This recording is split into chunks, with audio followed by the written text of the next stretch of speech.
about to get started in 5, 4, 3, 2, and 1. Welcome back to another episode or another stream of the Black Box. I am your host, Lucid, and I am joined with a very special guest today. Right? As some of you know that have been following, you know that I am an incredibly huge fan of Static Shock, right? Or more specifically, Static, the character. But of course, Static. being a '90s kid, I grew up on Static Shock, and actually, dived into the comic as I got older, and I was like, how is this not in my repertoire when I was a kid? The literal comic. Right. So as you know, my first interview was Mr. Michael Davis, some would say the father of Static, and now I have another very special guest and artist, Torrey Hopkins, aka Triggertron, who is going to tell me his story about how he was involved in Milestone Media and the original creation of Static. And let's just I just want to give you the floor and just just tell us what you're doing now, introduce yourself, give us a little bit more of an idea of Sure. who you are. Sure. Torrey Mark Anthony Hopkins, the Black Bill Finger, if you will, or the Milestone Black Sheep. Puns intended on those quote unquote Black prefixes. Well, what I'm currently doing now, I am an IT engineer. I do IT support for a MSP, Charter Technology Solutions, and we provide managed service support for pretty much the nation's charter schools. We don't have them all, but we have some good contracts. But we're also expanding to full service MSP, and that has pretty much been my fallback career from what I was doing in the 90s as a child, which was pretty much comic book art. And my side project outside of work, which I kind of started as a planned retirement project, is to return to the comic book industry. I've written over the past, I'll say, 10 to 15 years, a large story, and it's very interconnecting. So there's individual stories within there, but they all connect to a final big story. And this is going to be what I present to the world to see what I can contribute in the form of art, comic book art, any form of creative medium, things of that nature.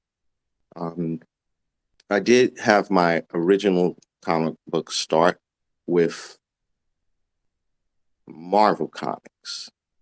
However, I had my formal training with the known founders of Milestone Media, particularly Dwayne McDuffie, rest in peace, Michael Davis, and Dennis Cowan. Derek, he wasn't an artist. However, he was a great business mentor, until things started going left, which I'll get to a little bit later. Particularly, I met Michael Davis. I first met him in 1987. He was dating my godmother at the time, who coincidentally is the stepmother of famous mural artist Brian Peterson, known for the Kobe Bryant mural. Oh, wow. Oh yeah, I have some connections, and I still have some connections Nice. for people I who are still I alive and things of that I nature. I imagine is Marvel where you met Mr. McDuffie? Is that where like you got to Oh and then he pulled you there? no, no, Because I know he used I to met. work there too. Like him and Michael used to work at Marvel. So I was Yep, like, is yeah, that they where were you met? freelance artists and writers for both Marvel and DC. At the time when I met Michael in '87, he was a freelance artist for DC, so he was mostly doing some cover art for them. And his art was awesome because he would do oil paintings. The book that he had, by the time I got to meet Dwayne when I joined the Children's Art Carnival in 1988, that was my first summer job. Um, he was working on Wasteland. I even had a beautiful autographed copy. Keyword had, and I'll get to that at a certain point. And when I met Dwayne at that point in that summer of '88, it changed everything. And let me be clear on this: meeting Michael was the initial catalyst. He changed everything in regards to my direction with art. Because I was very egotistical, always challenging one of my oldest best friends, Eric Coleman. He is the younger brother of famed graffiti artist from the Tough Ass Taz crew, Shane. Um, and when I met Dwayne, he was running what was called the art rotational program at the Children's Art Carnival under Michael's direction. He was the art director. Coincidentally, it ended up being the foundation where I got my formal comic book art training. I was already drawing before I met Michael. I just didn't know these fine details such as anatomy, perspective, dynamics, even how to properly write my stories in comic book fashion. That was something that I'm very thankful to have been gifted by Dwayne, who I refer to as my big brother because he kind of served as that. Unofficially, he wasn't a part of any big brother or mentorship program other than the Children's Art Carnival. But based on what happened to me, he made sure certain things were a priority with Milestone. This is after I had quit drawing. So as I proceeded in junior high school, that year of 88, 89 season, it was my 8th grade year. So it was pretty much my senior year. And it was the first public school in the nation, the Henry Highland Garnet Alternative School for Success, also formerly known as IS 175, the first in the nation to make uniforms mandatory. This was to combat the challenges of the have versus have-nots coming from our own communities, such as children who were highly intelligent, gifted, educated, and wanted to learn, but their families may have been dealing with the impact of Reaganomics and poverty. Because I know a lot of people whose families were impacted by mass layoffs for different parts of government programs. My mother, she was one of them. She used to work for Meals on Wheels back in the 80s. And when Reagan got elected, she lost her job. I mean, who didn't Reagan affect? Yeah, Right? yeah, really. But some people want to make that type of era great again. Yeah, no. And much worse, but yeah, right. it's clear. It's very succinct when you think about that. Like I was listening to somebody say, "Oh, Giuliani cleaned up New York. It was so awesome what he did to Harlem." And I'm just sitting here. Okay, you're young. You're in your 20s, and probably from your perspective, or maybe your family's perspective, yeah. But it ruined families. But Yeah, no. I'm not going to go into that part. Yeah, that's a whole different stream, and we can Yeah, absolutely have. I would love to bring you back on for that stream. We can actually talk about that because because that's that something else relates that kind of we to talk about. Yeah. Yeah, that would relate to April '89, Yeah. where it relates to events that took place in Central Park and Mr. Trump. Now, moving on, '88. Besides the uniforms, the foundation for what today's, and this is my personal opinion, because a lot of people don't know about the Adopt a Class program. In 1988, the late Kathy Keaton, my sponsor, this is very important, this part of my story.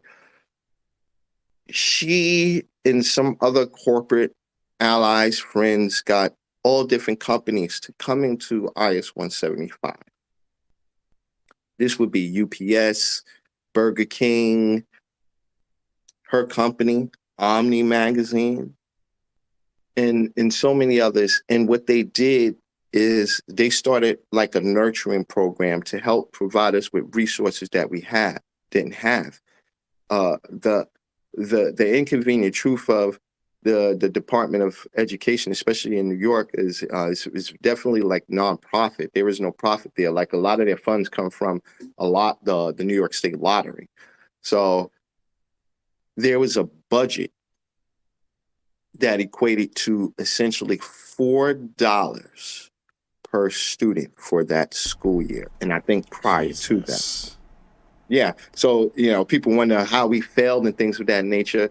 For those of us who had extra challenges trying to complete work on textbooks that they would love to charge us for that didn't have covers and missing critical pages of the lessons and stuff like that, that's what we had to work with. So we had to live in libraries. That was also our form of social media. But what Kathy and these companies did, and particularly I'm going to focus on Kathy and my class because it was very paradigm shifting.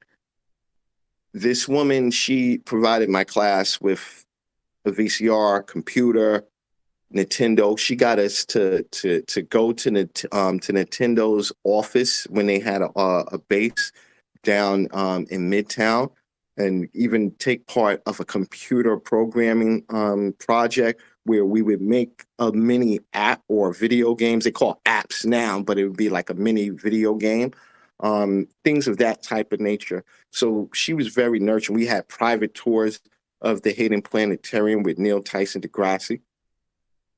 You name it, she went all out for us. This white African woman. And I'm being very, very poignant on that because they use like white South African. Yes, that is correct. Yeah. That is correct. Yeah. Generally, you'll find white Africans are South African. You're correct. She was South African. She was also born with polio, so she was born with a disability. So she wasn't born with a silver spoon in her mouth.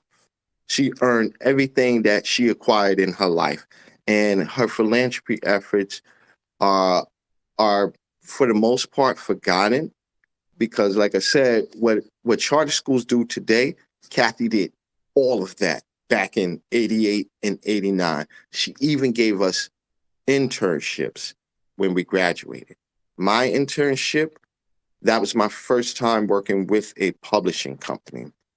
And she had me work very closely with the then art director, Bill Lee. No relation to Stanley. And just before that internship ended, Bill transferred me over to the Penthouse department. Kathy is the wife of the late Bob Guccione, founder of Penthouse magazine. Working closely with the editor-in-chief, he got to look at my portfolio.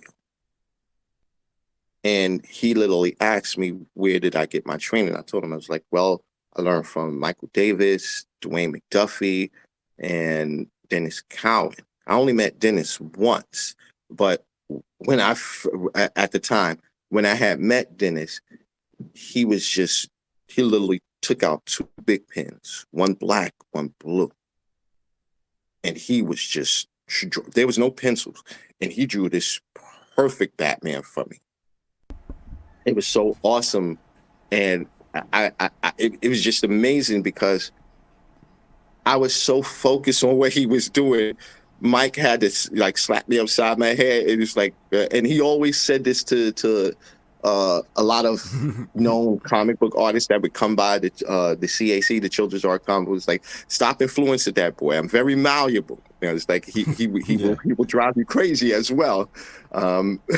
So I explained to him then, and this man got on the phone and he called Tom DeFalco, the then editor-in-chief of Marvel Comics. And he said, hey, I know you're looking for some new talent, and I got this young kid. His portfolio is astounding. Like, if you see this Batman that this kid has, something that I never got credit for, but I didn't mind. I was just happy that it was used at the time, or used eventually and stuff like that. I didn't know it was really going to be used for something else, but that ended up being kind of what happened to me um, in Milestone in general. Some assignments that ended up being used for DC Comics uh, just was submitted by other people. Anyway, Yeah, I remember reading and hearing a bit about like there's back in the day there was I wouldn't say like let's say underhandedness, but a bit of like things were getting passed around a bit and things were kind of like, oh well, now this belongs to me. And you're like, whoa, like I yeah, thought this was. He's like, well, you're work for yeah, hire, so this is actually mine now, right? right. That was that was the true nature of the comic book industry. If you weren't considered an a direct employee, right, and it wasn't stipulated in your contract, you would not have certain credentials or credits provided. You would just be compensated. Now, Hey, that's honestly a little bit better than what the old gaming industry was, where it was just be like made by Atari. They they oh yeah, they yeah. they wouldn't even let you put your name on it. Forget that. Yeah, who was the programmer, the coder, who wrote the story? Yeah, No, and that nobody. was It's Atari. yeah. It was just Atari, but Nintendo, Sega. I forgot the name of the other company, Taito. Oh Because yeah. Taito they did a lot of games and stuff. Yeah, I'm that I'm as old as hip hop, by the way. I can tell you what the Bronx smelled like, even the atmosphere of those certain sections of the abandoned buildings where the get down would take place. Even though I was very young, I would be taken over there with my older cousins and some others and stuff like that. Um, Right. Yeah. but when I got my assignment from Tom, um, I was very excited. It was not a direct A-list character to me. It was more like a a B plus, somewhat B, no, not even B plus, but a B minus character, who's now somewhat of a B plus A minus character, and that was the Vision. It was supposed to be in a Marvel Tales or What If story. I think it was Marvel Tales, um, and I had this great redesign for Vision. I had already read the story about the twins between him and Wanda and everything, and I was so happy and excited. I I redrew the character. So what Mr. DeFalco had said to me was just draw him as is, because nobody who's going to look at this is going to know that character. They'll only know what's known. That would have to be done at a later time. Now, my thing with redesigning characters, that was Todd McFarlane's influence on me. I consider myself, Are you saying you've met Todd McFarlane, or is it just like I influence of had his met work? Todd. I had got to meet Todd, Jim, and Todd, Jim, Rob, and it was either Mark Silvestri or Rick Leonardi. I can't remember the two of them, but I know it was one of the two of them between Mark Silvestri and Leonardi. This I first met Rob, Jim, and Todd when Kathy got us a private tour of Marvel Studios, and believe that was the fall slash winter of '88. And then again, when Tom DeFalco had called me into the office because to like have me sit Yeah. down and have him explain to me, hey, just follow the script. You'll get to show, more of what you can do Yeah. after you do this assignment. And I was like, okay, cool. And that's also when I found out that Yeah. Todd was going to be leaving because these guys were huddled in a circle and everything. So it was like, hey, and that's a whole nother story. But Yeah. anyway, Yeah, but so yeah, um, you're saying you did the vision design and like they kind of just took the credit. No, they That didn't yeah. take the credit for that. Oh. Tom DeFalco, he was like, just draw him as Mm. is. That old, Oh, long okay. college Cape vision. So I was continuing on this story, and when I submitted it with the cover of my version of Vision. Oh, okay. So he said, I'm going to accept these other 4 or 5 pages, something like that, but redo the cover. And then we'll go with the next step. He really didn't even want me to ink it.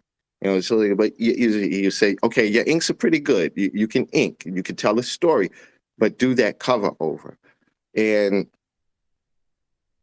I declined because I felt restricted. That right there was because the way Dwayne allowed me to draw, he would just give me parameters. When I say parameters, metal, vigilante, human. Okay, go. And I would just start creating a character just off of 3 simple words or 2 words or whatever the parameters were.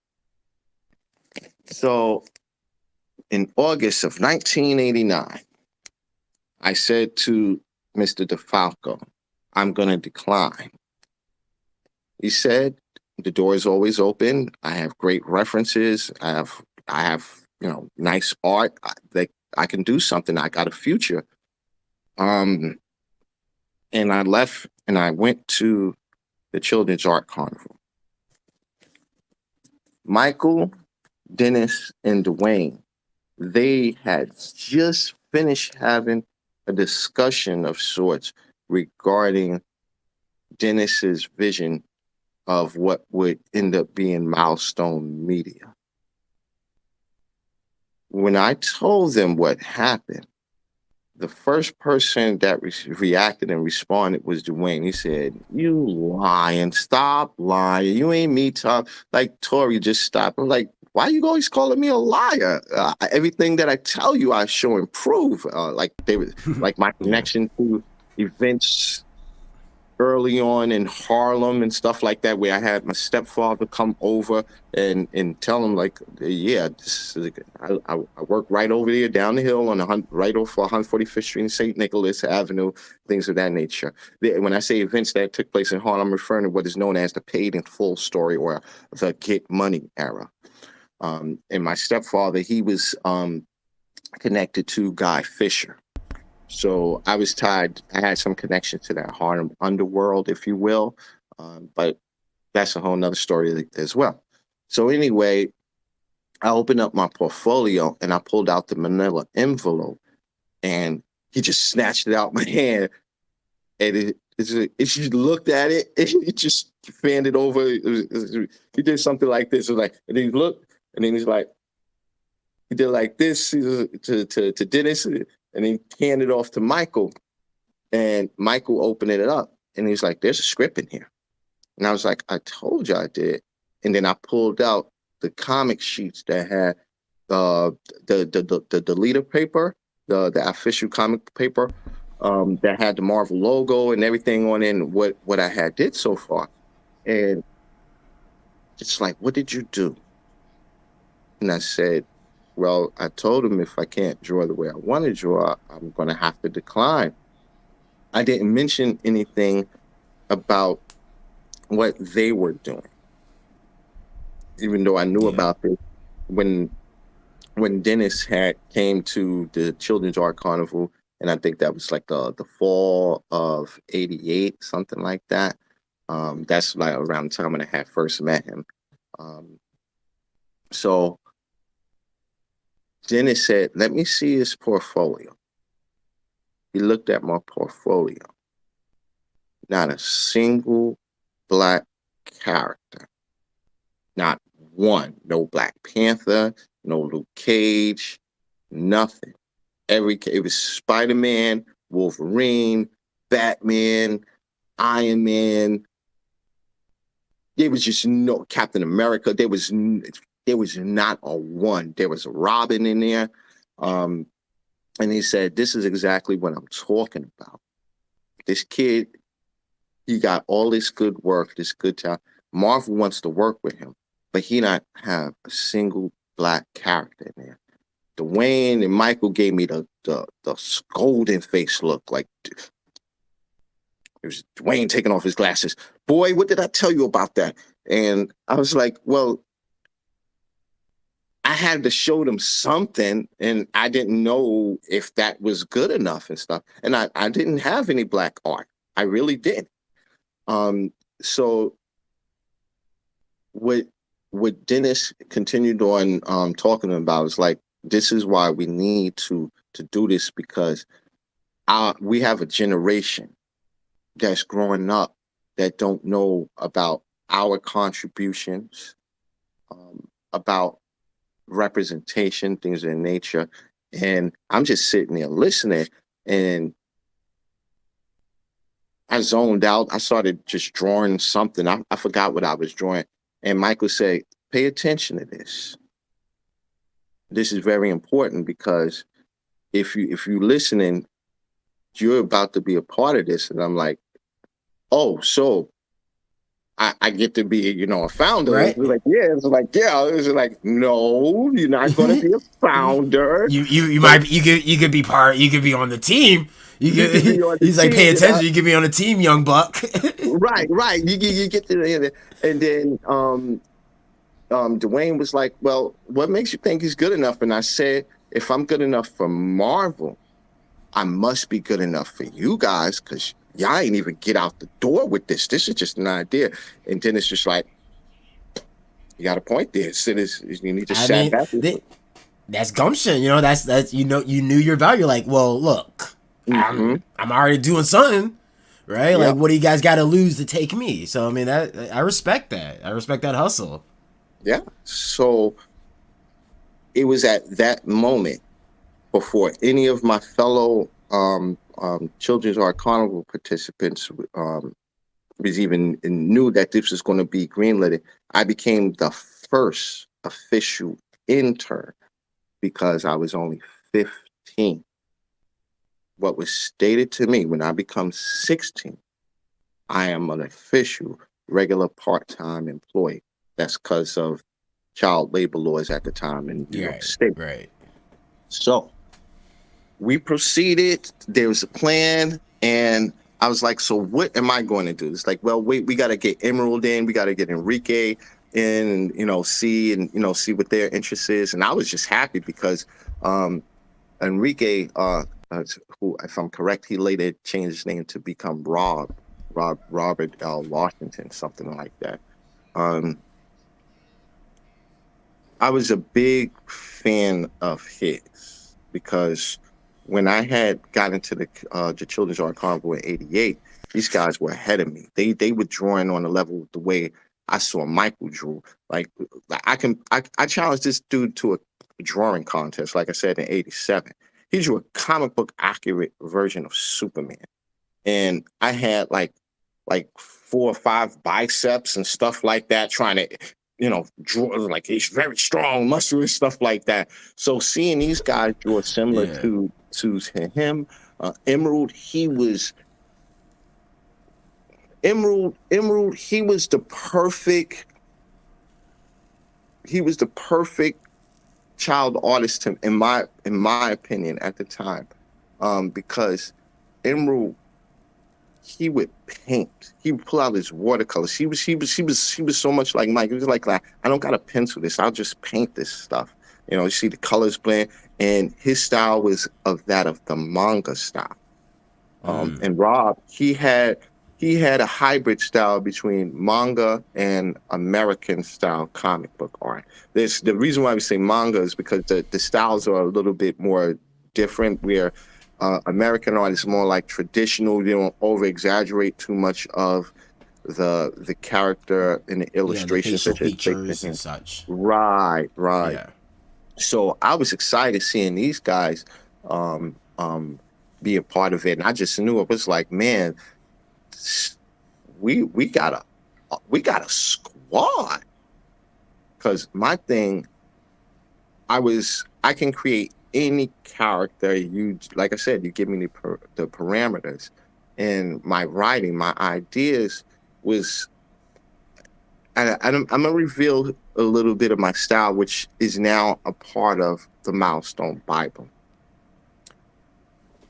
You give me words, you give me parameters, and I let my imagination roam.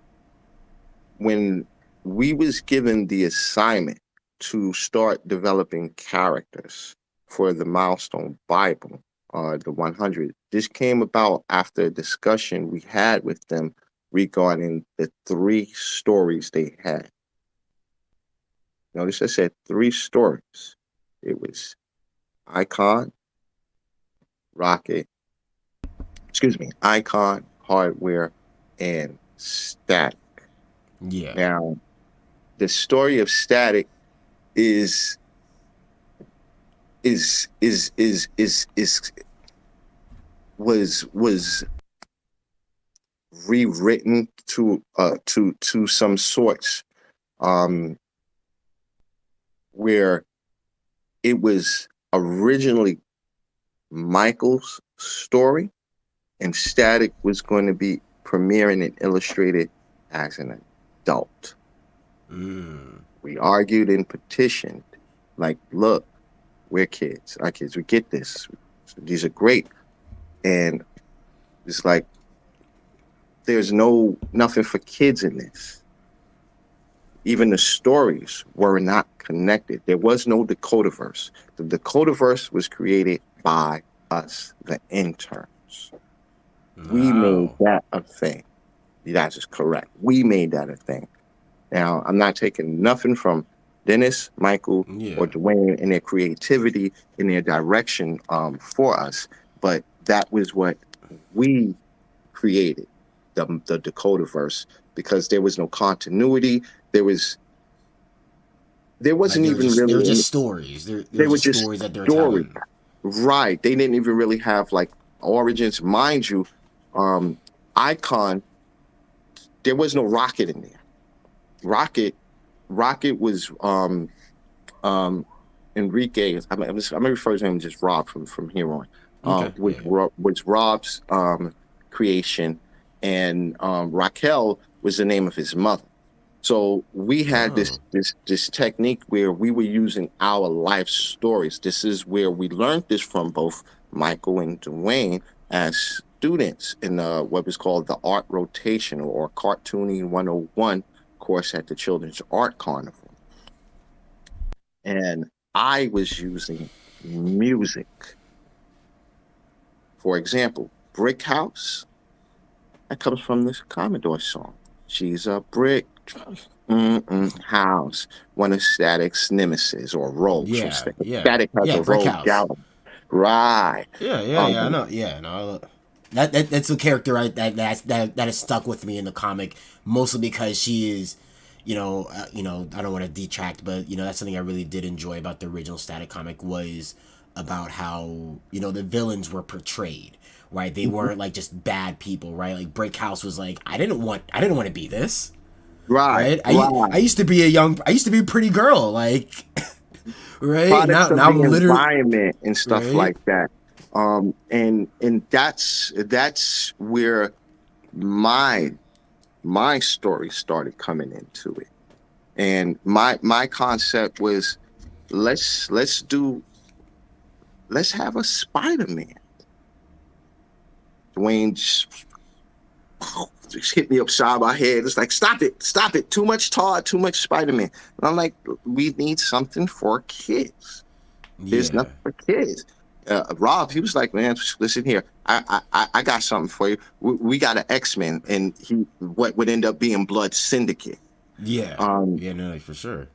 Yeah, and Emerald, he did not continue. He gave up 5 characters, and he did not continue because his parents weren't. They didn't like the idea of the work that was being done, and no credit. It's like the stipend was cute, but no credit. Like that, this is not going to do nothing for this child's future. Whereas Rob, he got his mother to sign off. I'm not going to talk about my first contract. I'll talk about it when I get to my second contract because these are legalities, and it could get Yeah, yeah, some yeah. people in some No, no, serious no, trouble. no. I Not don't need me. my podcast is not for snitching. No Yeah, snitching on here. yeah. Oh, by the way, yeah. Listen here. I come from the courtyards of AK. We don't really do that. Okay, and I come from the time before it is now. So that stigma that comes from the East Side, yeah, that was something me and my boys TAV we was contributing part of. Not to brag about it, but yeah, snitches, yeah, I didn't do that. But it was a thing where when I just kept on pushing, I got this pushback from Dwayne, Michael. Then it's just like, look, we need characters, we need stories. Let's just move forward. And so I just kept on creating characters. I gave up an entire black book of characters to the Milestone Bible, Hot Streak. I can go on and on and on about the characters, So but wait, are you saying Hot Streak used to be a black character? no, Hot Streak, Sam. All right, so okay, Sam. He's a combination of two people, two close friends of mine. One of my oldest friend and my I want to make sure that we're thinking about the same character, Hot Streak, the villain, the main villain oh, of excuse me, Static. not. I'm sorry. I got Sam mixed up with Hot Streak. But yes, Hot Streak is one of the characters because we all right. Cause I was We all like, weren't that's strange. Like, copies. cause I was like, they like Hot Streak is like a neo-Nazi in the Yeah, comic. Like, yeah, how did he yeah. go from black guy to neo-Nazi? That's Yeah. I No, need no, that no. story. You know? I got Okay, Sam mixed okay. up with Hot No, no, Streak. no, no, no, But no. That makes sense. Hot Streak. The purpose of Hot Streak was to again fill up that rogues gallery. Because if you got to read Milestone Comics, you got to see how the conflict with Blood Syndicate, especially Holocaust, was like they were like the mutants, but at the same time they were both what today's term anti-hero. So they would do some good, some bad, if Yeah, you will. I would say they were probably like they were the X-Men during the era where Magneto was in charge of the X-Men, Right, where they're a right. little more heavy-handed in their Yes, approaches. especially Holocaust, because Yeah. Holocaust he conducted himself as a gang leader, and Yes. but again, characters like Hot Streak, I forgot the boomerang dude. Anyway, we was creating these characters not to copy known characters, but a formula that all comic books use, whether it's Marvel, DC, Dark Horse, you name it. And it is what you're influenced by, you represent. So it's like imitation is the most sincerest form of flattery. So when people thought Icon was just a copy of Superman, no, that was a completely different design set form. He just happened to be the strongest character and wore a cape. If we didn't have a cape on Icon, there would be no comparison to people saying, "Oh, he was just a black Superman." That's just a basic fact. But anyway, creating those characters, the pushback that I got was he's too Spider-Man. He's too Todd McFarlane. And I had to adjust my style a little bit. This is when Dennis, he started picking up doing the inks on some of my work. So there's two Static issue 1 covers, right? The original that you see for Dennis, where Static, he's just holding his hand out and Yeah, and the stuff, zapping his finger. Yeah. zapping his fingers, right? That was my first issue. When Dennis inked it, it was unrecognizable. I had a fit, and he was just like, well, the point they was trying to get me is like, it didn't have to be perfect. So my thing was, this is my premiere. Yeah. I gotta be You're perfect. you're you're an artist. You're an artist. You're Yeah. sensitive about your work, and that's not even like a dig, but that's as artists as we are. Like, yo, this is this is my work. I put myself into this, and you're just gonna just ride all over it. Like, come on. Well, I didn't take it like that. Yeah. I was very happy and proud, but it was just, you couldn't tell that it was me. It Yeah. looked like a Simonson Cowan type piece, like if Walt Simonson penciled it, Dennis inked it type thing, or Dennis penciled it and Simonson inked it. Okay. It appeared like that, and for me, I was excited. I was just excited again to be Yeah. working with these talented people and knowing where we was going. This is my childhood dream, going forward. Um, so he said the next time I'm gonna go light on the inks, and he did. He did. He did the finishing inks, and the one where you see static on the board, which is what everybody call static 300. Some fans, because it's very similar to Spider-Man 300. That was Mm, all intense. That is my cover. I did okay. pencils, inks, and colors. My name is not on that cover. I also did a lot of covers as well where my name is not on it. In fact, my name has been removed from any and everything Milestone published and printed.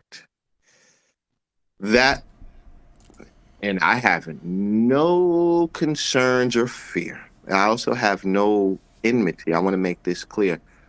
So like if anybody here, like some of my earlier interviews, you hear the PTSD. But Yeah. as I'm retelling the story, it's kind of hard to get out of those feelings when you start to remember things and stuff.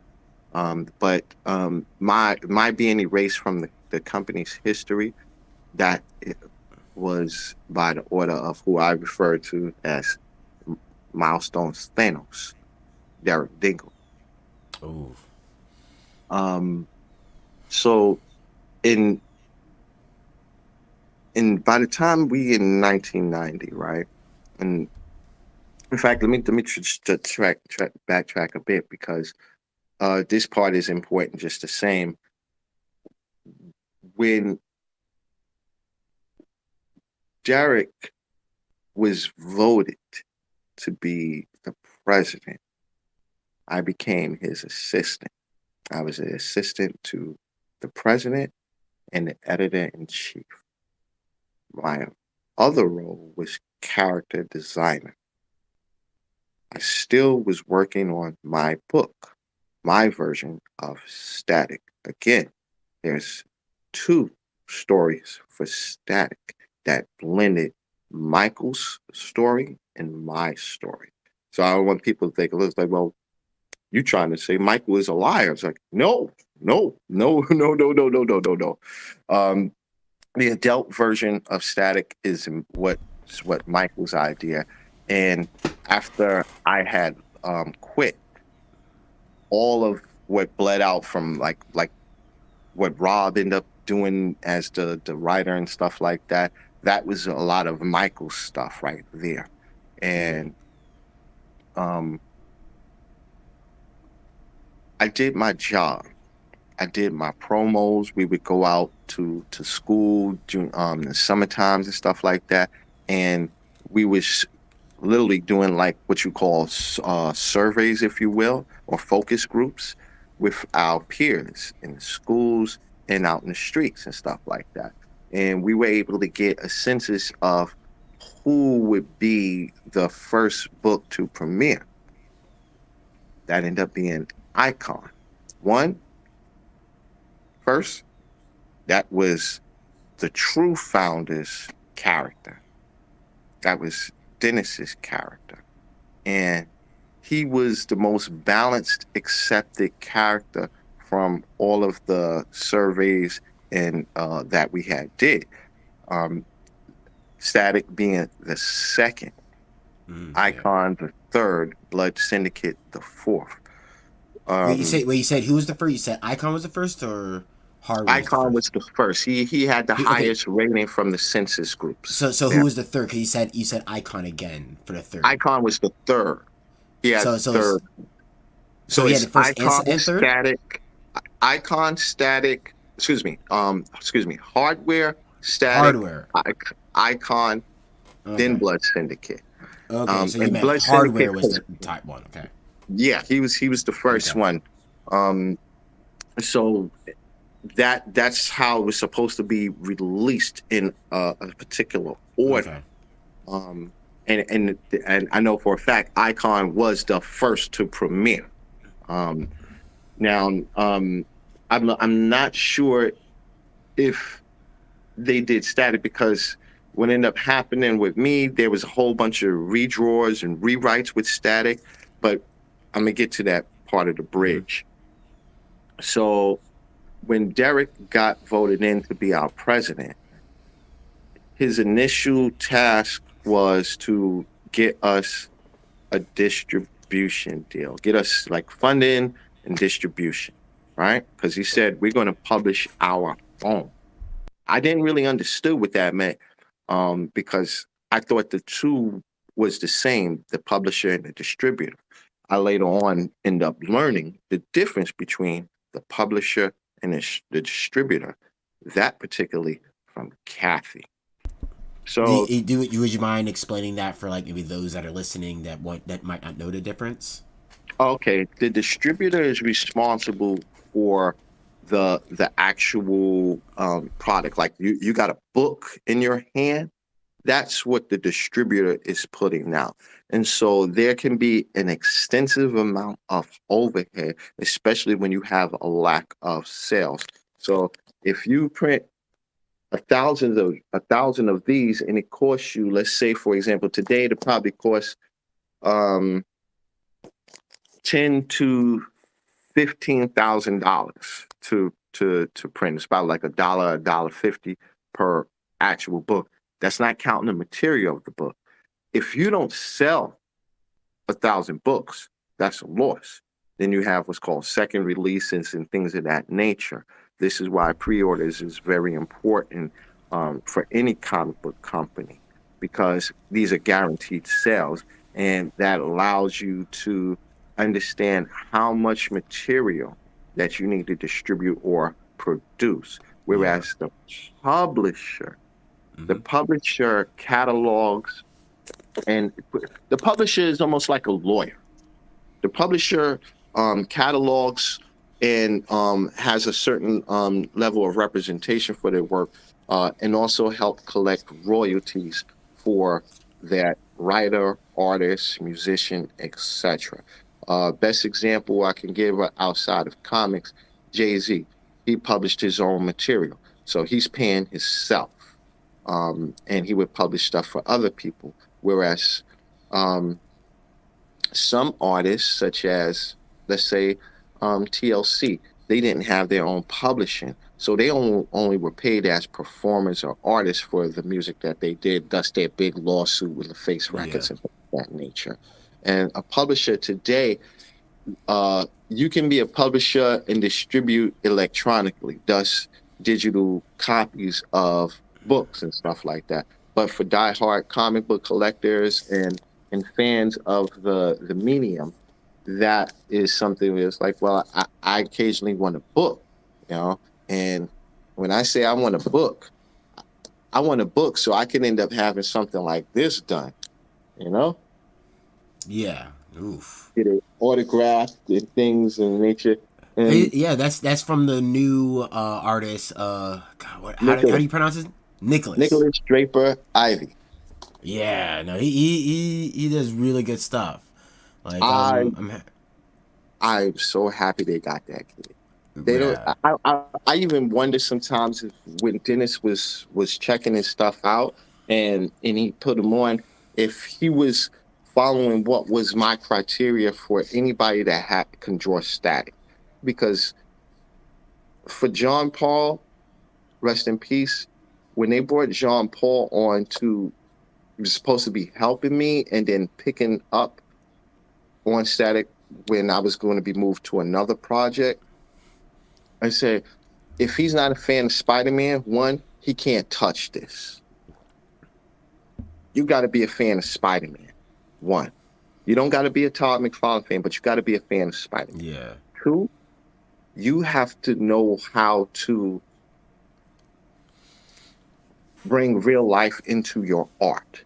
If you can't bring real life into it, find somebody else, because that representation was important, because everybody knows Jean Paul Leon was not black. Yeah. So this was very critical. So have some conversations with your black friends, talk about your stories, with your black friends and communities and the things that we go through. Yeah. These were my criteria for static. Well, I mean, and what you're saying, that very much confirms like why I myself have always been, I will say like growing up, like I wouldn't say like if you ask teenage me, you're like, what's your favorite superhero? I would have said Spider-Man, right? Mm-hmm. But I always watched Static. But it wasn't Mm-hmm. until I would say I was in my 20s where I started really like, okay, let me jump back into it. Let me pick up the comic, and I'm like, how did I not have this as a teenager? Right? Like this is literally everything I've looked for in a comic character, right? And it's one of those Mm-hmm. where like, okay, it makes sense. I loved Spider-Man because I felt like, oh, I relate to Spider-Man, teenage, nerd, stuff like that, Right. against all ours. Mm-hmm. But then when you show me Static, I was like, Peter, you can sit this side. You cool, Peter. You can go sit. I got Mm-hmm. Virgil. You know what I mean? I got my man Virgil. Like Right. I'm like, if you look at my avatar, you see like even like that's why I like Nicholas Draper, right? They brought him Mm-hmm. on when the new Static design. I was all like, so they just made me Static, right? Because I've Right. had this hairstyle, I've had this haircut. If anyone, the people that might have secret access to my actual personal stuff would see that like, oh no, yeah, he's been cutting his hair like that and twisting it and dreading it for Mm-hmm. years, right? And Long mind you, before that that. So, wasn't Static's original hair no, design. Like I had an no, it was afro, very so short. Yeah, no, it was yeah. very. It was a big, like, kind of short afro. So I'm seeing, I'm Right. like, all right, and then his hair gets longer. I was like, bet. And then now the new design, I was like, all right, yep, that's it. That's my Mm-hmm. man, right? Now, No, but mind you, I had that's a fit. I had a fit in a breakdown when I first saw Static Shock, the cartoon. the cartoon. Mm. Well, this now the reason why I had that fit was because of what happened with me. This is all right. What I'm about to go in is this is where the bad stuff started happening in Milestone. Mm. That a lot of people essentially don't talk about, especially for those who do not know, because it is a very small group of people who is at as and I say this respectfully, as Christopher Cross refers to as Milestone's prehistory. Um, I can't remember her last name at the moment. I know Jacqueline, she was present for this. Um, That sounds like a Michael, familiar name. Wasn't she like an assistant, like in a like a? yeah, she also was like the office manager at the time and stuff like Because I that. remember I remember her in one of the back of the comics of Stat where they were like, here's the staff, right? Here's the staff Right, of right, Milestone, right. and I These are people remember who there got was a credit and girl, acknowledgement and stuff like that, right? So when I found out that I was completely white, Yeah. man, listen here. You saw the people who didn't know about me and just only heard that there were some interns and one intern particularly, like no, no. When I turned 16 in 1990, I made it clear I am an employee. Granted, because of labor laws, part-time after school employee. But we know, when I say we know, I'm gonna protect people.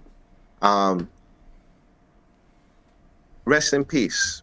I'll say Dwayne. We were violating child labor laws.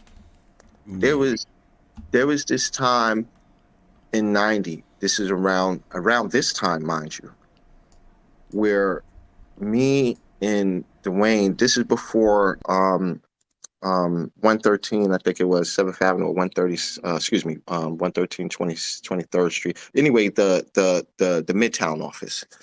We were still operating out of the Children's Art Carnival. One of the things that Derek made sure we got out of, because he said if they find out about this, everything Milestone belongs to the Metropolitan Museum of Art, because we were using their structure to conduct business. Literally, Reginald Hudlin, he was the first person Derek brought in. I forgot his name, but he was the man. And when it came to black music, he was essentially the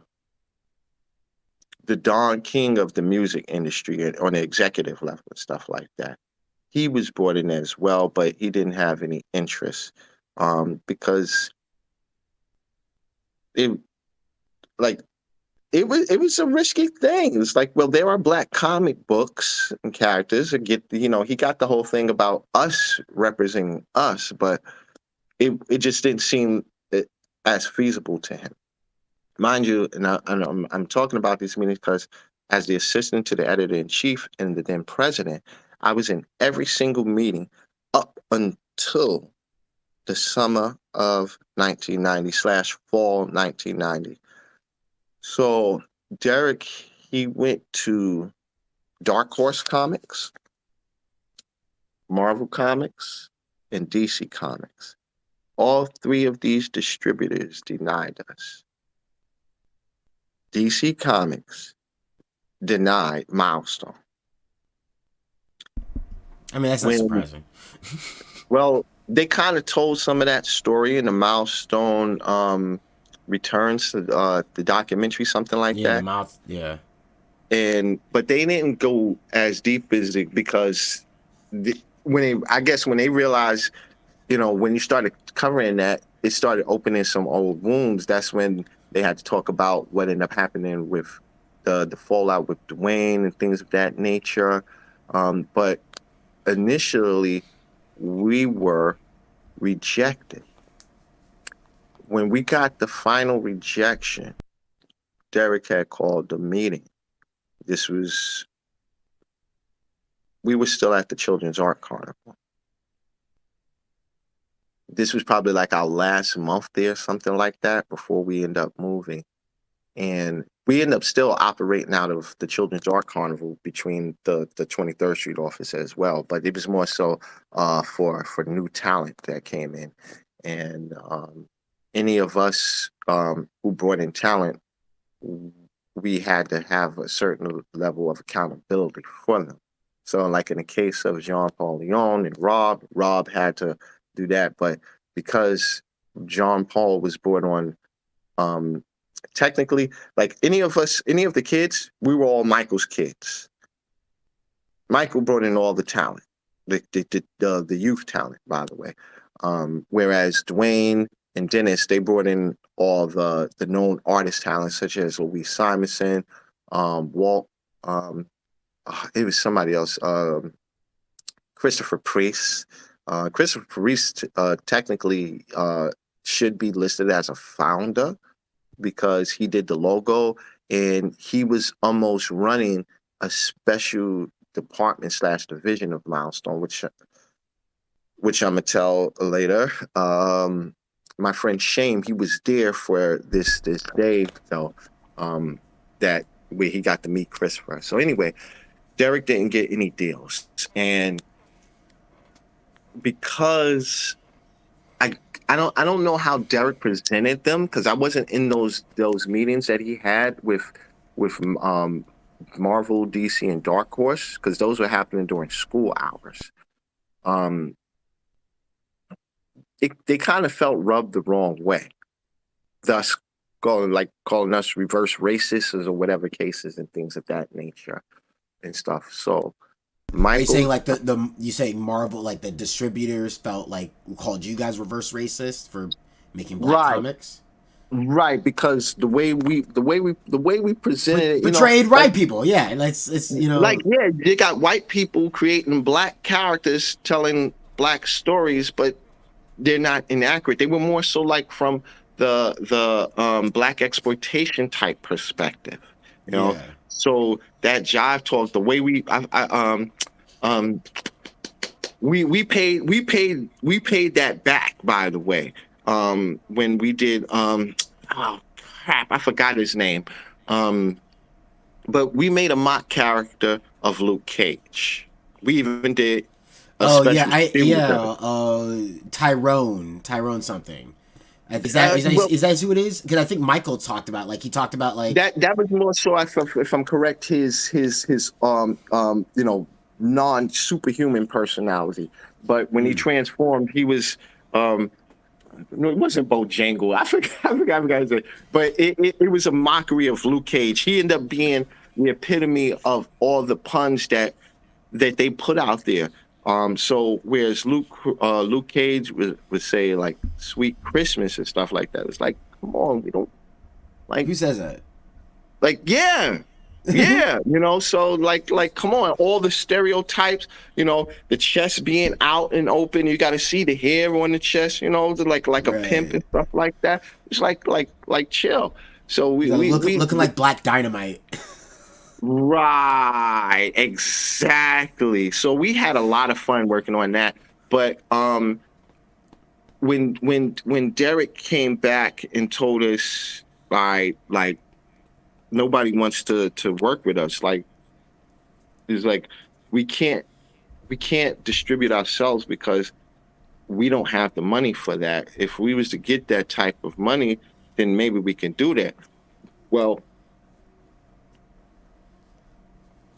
I offered to get the money for distribution.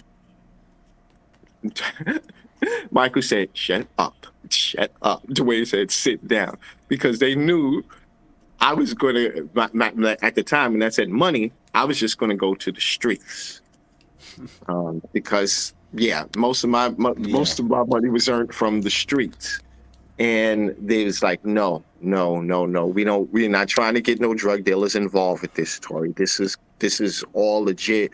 And again, you don't need to be out there with that.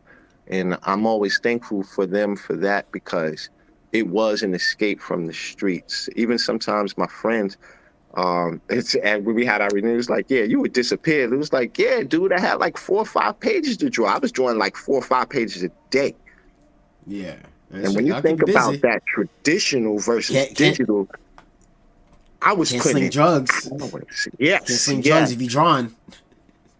And it was Well, an I mean, escape for me. maybe in between, but Drawing was an addiction for me because it was an escape for me. It helped me deal with my mental health. It wasn't just fun. It was therapeutic for me. Dwayne, he taught me that. It's like, draw what you feel, draw what you experience. Michael, it's like, write everything down. Torrey, tell your story. Have a diary, a journal, whatever, and you can always express yourself in different ways, because I would have moments of where I'm like, and then boom, I'm the Tasmanian devil. I want to destroy it all. You know, to the point that I end up caving in on myself later on, in early '91. So after Derek informed us that, like, look, it's going to be tight, man. We might have to let this go. One of the things, the music mogul, he cited, he was like, like, you put out a couple of books, they don't sell. This is just a loss, and people's lives are going to be ruined because it's a big gamble.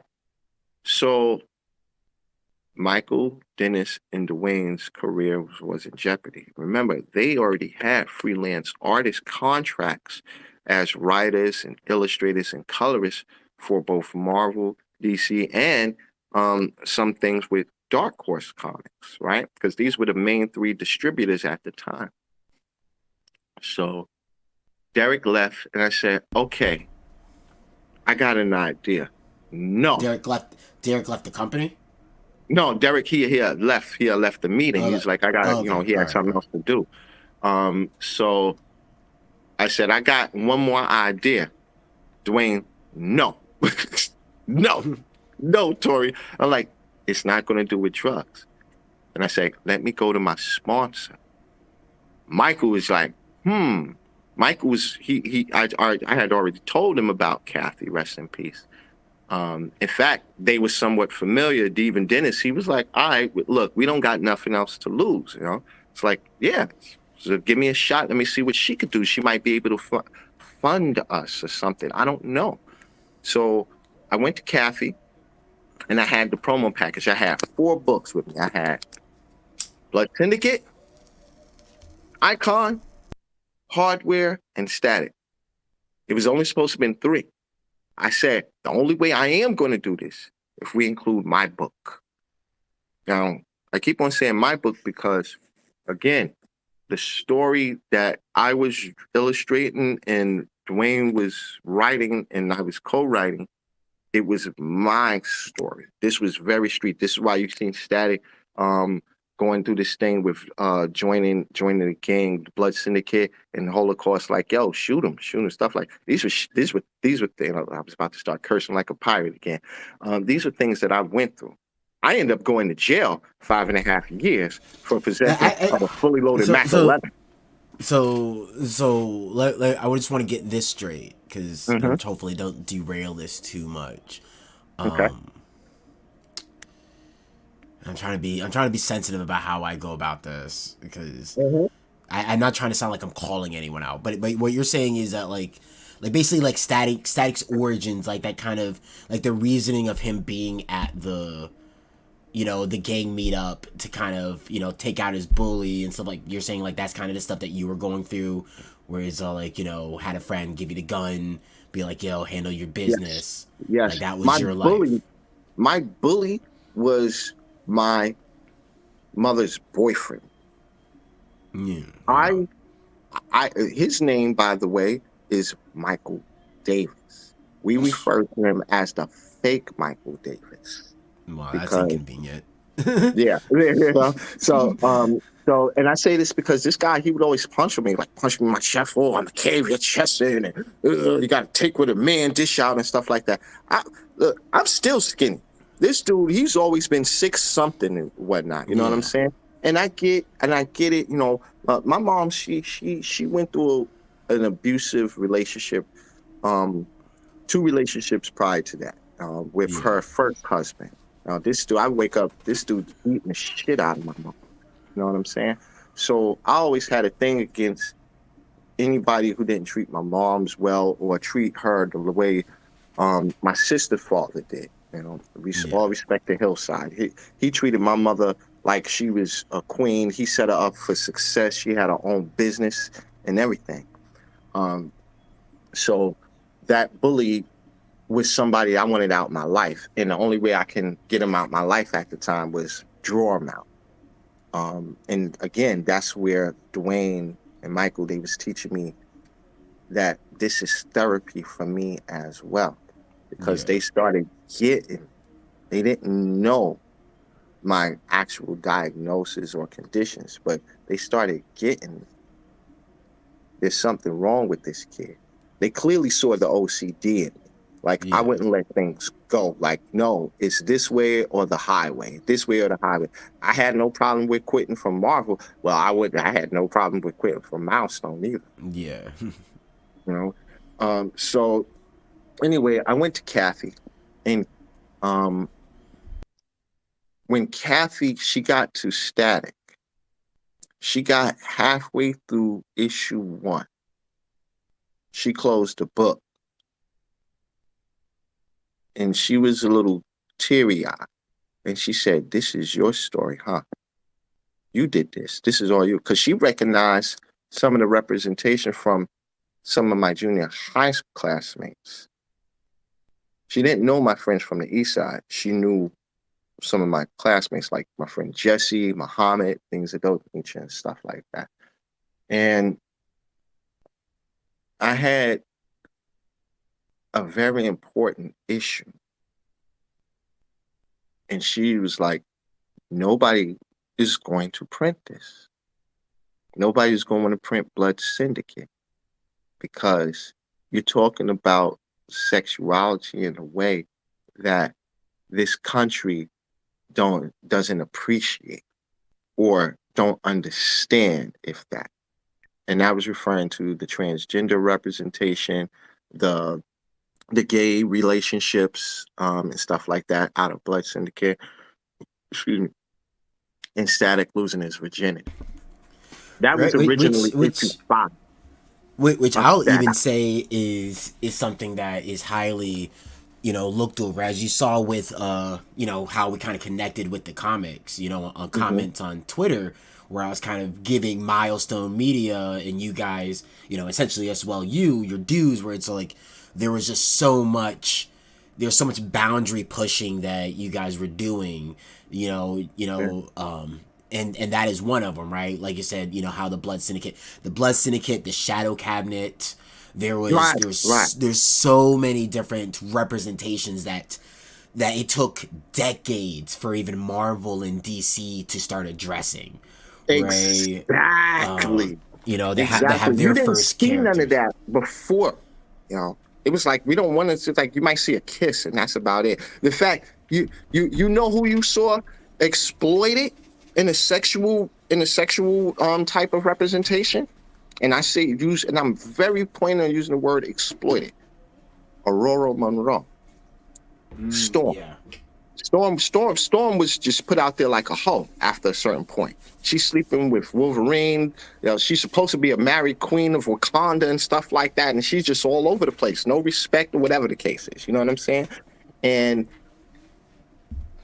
we didn't do that with our characters, or that wasn't our intention. Because again, we was given real life. We was giving you what was going on in the hood, what was going on in our communities. Even everything ain't the hood, because you got black people from the suburbs and in yeah, between. You know what I'm saying? So we was trying to give you that, what people like us, if you're gonna say, okay, put these in the local, convenience stores and stuff like that, because comic books wasn't always just in comic book shops. You could go to like a regular bodega and you had the little spinner and you can get a yeah, comic book from there yeah. I too, remember stuff those. like I that. remember those. So in order to get that into our hands and our community's hands, they had to be from our our stories, our roots and stuff like that. And that Yeah, was one of the you guys were things that practicing like create what you want to read, create what you want to see, right. right? And that was the You were point doing that. that we was trying to get to Marvel DC. Dark Horse, they just put out anything, so they didn't care. But they did, that was a little too tricky for them. So anyway, Kathy, she says, I'm gonna give an offer. And she offered 60-40. Before I left, she sat me down, she called Bob in, and they explained to me the nature of the deal. The deal would be not only for publishing and distribution, but access to Penthouse Studios. So we were going to have animation, TV, and movies. If not by put out by like a regular network syndication, we could have had those individually distributed through the Penthouse Studio brand. Some people had some confusion in regards to, because Penthouse was pretty much porn, right? And that was one of the things Derek has said, and I'm about to get to that. Anyway, I went back to the Children's Art Carnival, told them the deal, and I didn't tell them all the particulars because Kathy told me don't do that. The particulars of the deal, outside of the publishing, distribution, access to the studios, was out of the 60%, half of that was from me. She was initially making me not only the youngest Black publisher and co-owner of a comic book company, she was making me one of, if not the most highest paid artist, comic book artist at the time. She had wrote a check. She said, this is going to be my bonus for the work that I've already done, and the other portion, my finder's fee. The bonus would not change with regards to if we negotiate down. So it was a check for $375,000. I was 16 years old. Between selling crack and getting $300 from them stipends, right? Or my pay, that wasn't enough. I saw that. I saw my future. She even had a plan with me. She spoke with my mother with regards to how the money would be dispersed, my money being invested. So this way, if it fails, I still have a future. So I went back. I told Michael, Dwayne, and Dennis, we have a deal. They jumped up for joy. They was excited. I was excited. And for a good 10 to 15 minutes, I felt like a Whitney Houston child. I believe the children are the future, because my future was, to me at that point, solidified. I am going to be a co-owner of this company. I'm going to be a known artist. You couldn't tell me nothing. What Oliver Copill did for this cover, right? This was exactly my demeanor, my facial expression in 1990. I was like, bring on the world. My friends was excited. My family was excited. Hell, even to the point that when I started sharing the idea of Milestone in my freshman year of art and design, AKA the farm, because that's where most of our talent came from. That's why we called it the farm. My freshman classmate, we had 4 classes together. Rest in peace, Albert Johnson. You know him as Prodigy of Mobb Deep. They was excited about this and stuff. So I'm moving forward. I'm going to be a co-owner. Somewhere they was talking, and then it's like, well, before we sign off on anything, we gotta, tell Derek, because as the president, he's going to have pretty much, to look over everything, the particulars of the deal and stuff like that. So I set up a meeting. There was, if I'm correct, 2.5. I say 2.5 because one was more like a phone call. But the first was like give a tour of where we would be working out of in the office, because Omni had a mini magazine called Longevity, and Longevity, due to sales, had shut down. So we were going to take over the Longevity section of the offices. Milestone had the opportunity to do magazine quality prints. Everything was going to be like photo quality, the most expensive paper, you name it. And the first wave of digital art, or computer graphic illustration, if you will, where we can make certain edits on a computer using, they were the Apple IIc computers that we had. So anyway, the meeting that took place at the 23rd Street office, Kathy made me sit with her on the side. This was an immediate red flag for Derek. I explained to Dwayne, Dennis, and Derek, well, she asked me to be here, and she said it herself, being that I'm the one that brought Milestone to her. And now I'm bringing her to Milestone. So I'm like a middleman, or I'm just going to sit here as a representative, or mediator, if you will. I'm 16. And I'm in the middle of a meeting with adults from corporate America, particularly Derek Dinkle and Kathy Keaton, a multimillionaire. I made a critical mistake somewhere in that meeting where negotiations went from 60-40 to 50-50. Derek was pushing more. I'm like, just take the damn deal. He's like, calm down. You know, you really pushing this. You must got something to gain from this. Like, take it. Yeah, I'm gonna be a comic book artist. Went back to the table, and he said something about, well, the 50-50 is great, but we don't need distribution. Kathy explained, like, we'll be able to control our inventory and stuff. And then he said, okay, that makes a little sense. And I guess he was going to push for more. And I said, how about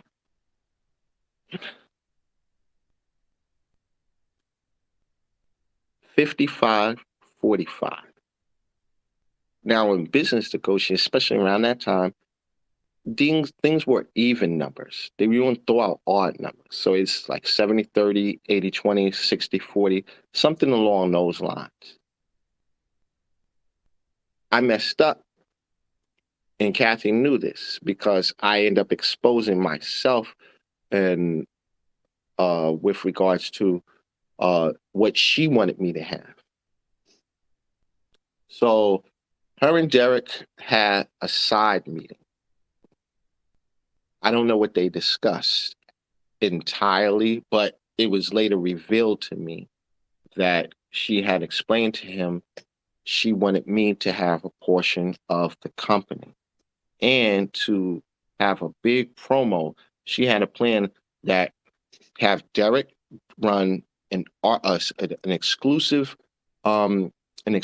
interview in Black Enterprise, because he was the then executive manager of Black Enterprise, on Torrey Hopkins, the youngest Black comic book publisher in comic book history, and Milestone Media. Now, Derek, he was okay with doing some of that, but as he explained it to me, as me and him started having an argument after that discussion, it's not about me. It's like, we could do the argument and everything, but what ended up happening was, when he questioned me, I revealed my percentage. Dwayne, Dennis, and Derek, they had a discussion. Michael couldn't make the meeting that day, and I so wish he did, because we probably be having a different conversation right now. Yeah. And they had no problem with me having a portion of the company and being listed as a founder. They literally said, Torrey, you take 5%, it's a deal. It was like, but what do you mean? It's like get us up to 65%. It's on. And I said to Derek and Dwayne, more so Derek, I can't. He said, why not? You got us up to this. Now we know that part of that, out of that 60-40, half of that was yours. I was like, yeah, but it's not up to me. It's up to Kathy. So anyway, we started arguing. I'm like, yo, this is about, this is like, Derek's like, it's not about you. And I'm like, you failed. Now I got belligerent. Now, this is my ego now going off. I start retaliating. I'm like, you didn't get us a deal. They're losing their jobs. Why can't I have that percentage? I don't care about being junior vice president. That didn't mean much to me. I thought about what the state percentage was, right? So he's like, look, you got a decision to make right now.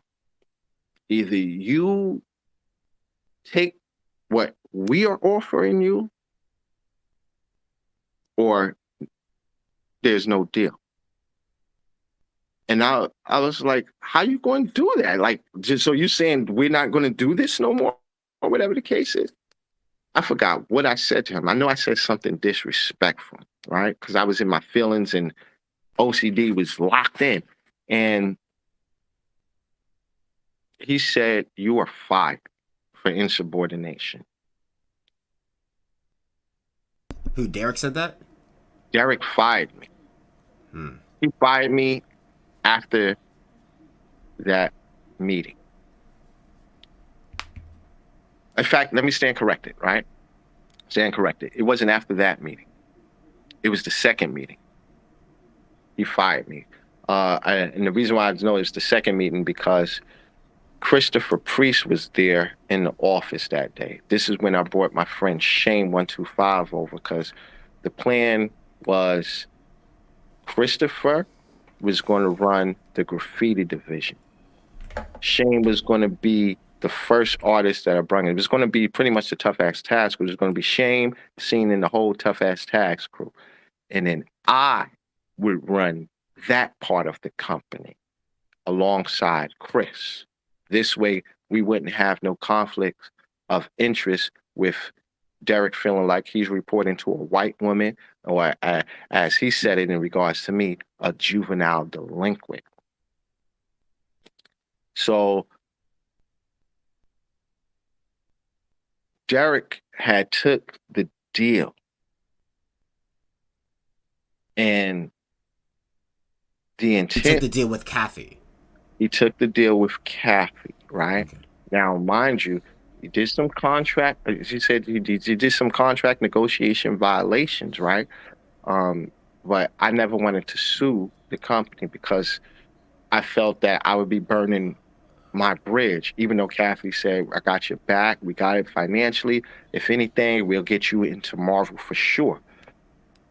I couldn't see myself hurting the people that got me to the level of art that both Kathy acknowledged and Marvel acknowledged, right?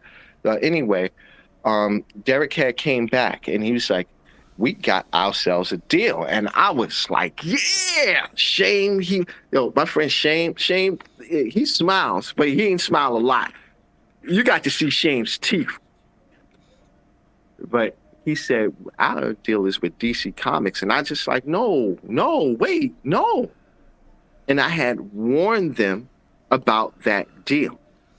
I had told specifically Michael and Dwayne, do not take that deal. How did I know about that deal? Janet had called Kathy. This is Janet Kahn from DC.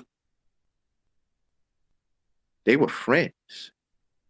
He had said, she had informed us, like, y'all getting into comics now? This is interesting. It's like you're talking about y'all going to do cartoons and everything like that. And Kathy had told me about it. She's like, Derek broke negotiations and the deal had fell through. I didn't understand what that means. She pretty much said, it's not happening with us. Because if it was going to happen, he would not go back to DC or Marvel or any company telling them about us trying to start a bid war. So, arguing with Derek, I called him, I was just going on, and he fired me for insubordination. I was being rude, disrespectful, and I was being insubordinate.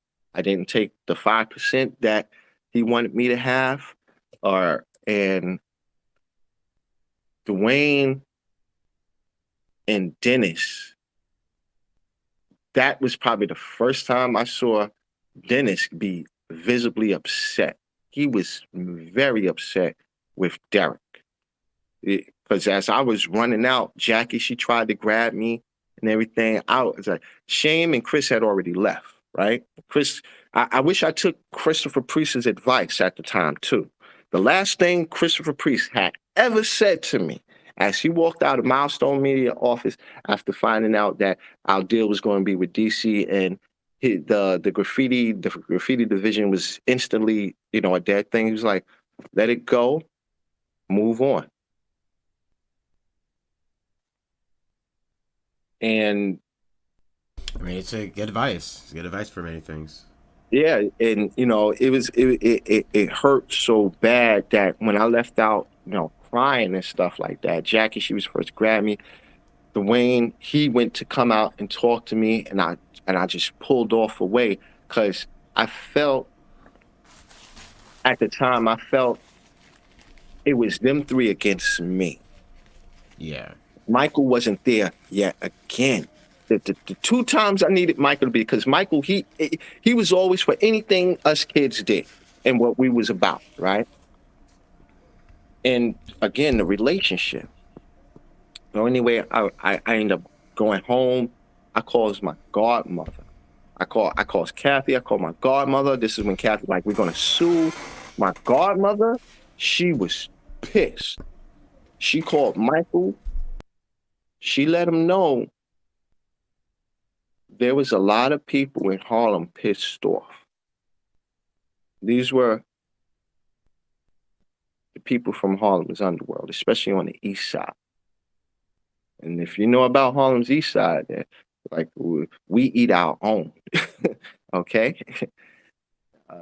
And he said, have me come to the Children's Art Carnival. It took me a week to do that because I was still trying to get over my dream being taken away from me and the way Derek fired me. Because at one point we all smiles, we got photos together. I'm supposed to be this protege, this business protege, this art protege and everything and stuff like that. So I was really hurting. I cried for like a week and everything. I was just cutting. I didn't want to do nothing. Nothing. My friends couldn't get me up out the house. Nobody. When I finally went, Kathy had already informed me, don't sign nothing. She didn't know I had already signed the contract. That was the original contract I signed. Remember I said I had two contracts. Derek had tore that contract up in my face when he fired me, right? That first one. That was the intern contract. My second contract came from Dwayne, Michael, and Dennis. They said they are so sorry what happened. They apologized on behalf of Derek, especially Dennis, because he said that was his friend. He brought him in, and that shouldn't have went down like that. Even the whole thing with the 5% was like, look, I ain't have no problem with that, but the way me and Derek was started being at odds, this created thicker tension within the company. I know nobody likes to talk about that because I I'm just throw a Ice Cube sub out there. No Vaseline. I never had dinner with the president. So anyway, um, I signed the contract again. My mother didn't sign it. Nobody signed it. Just me.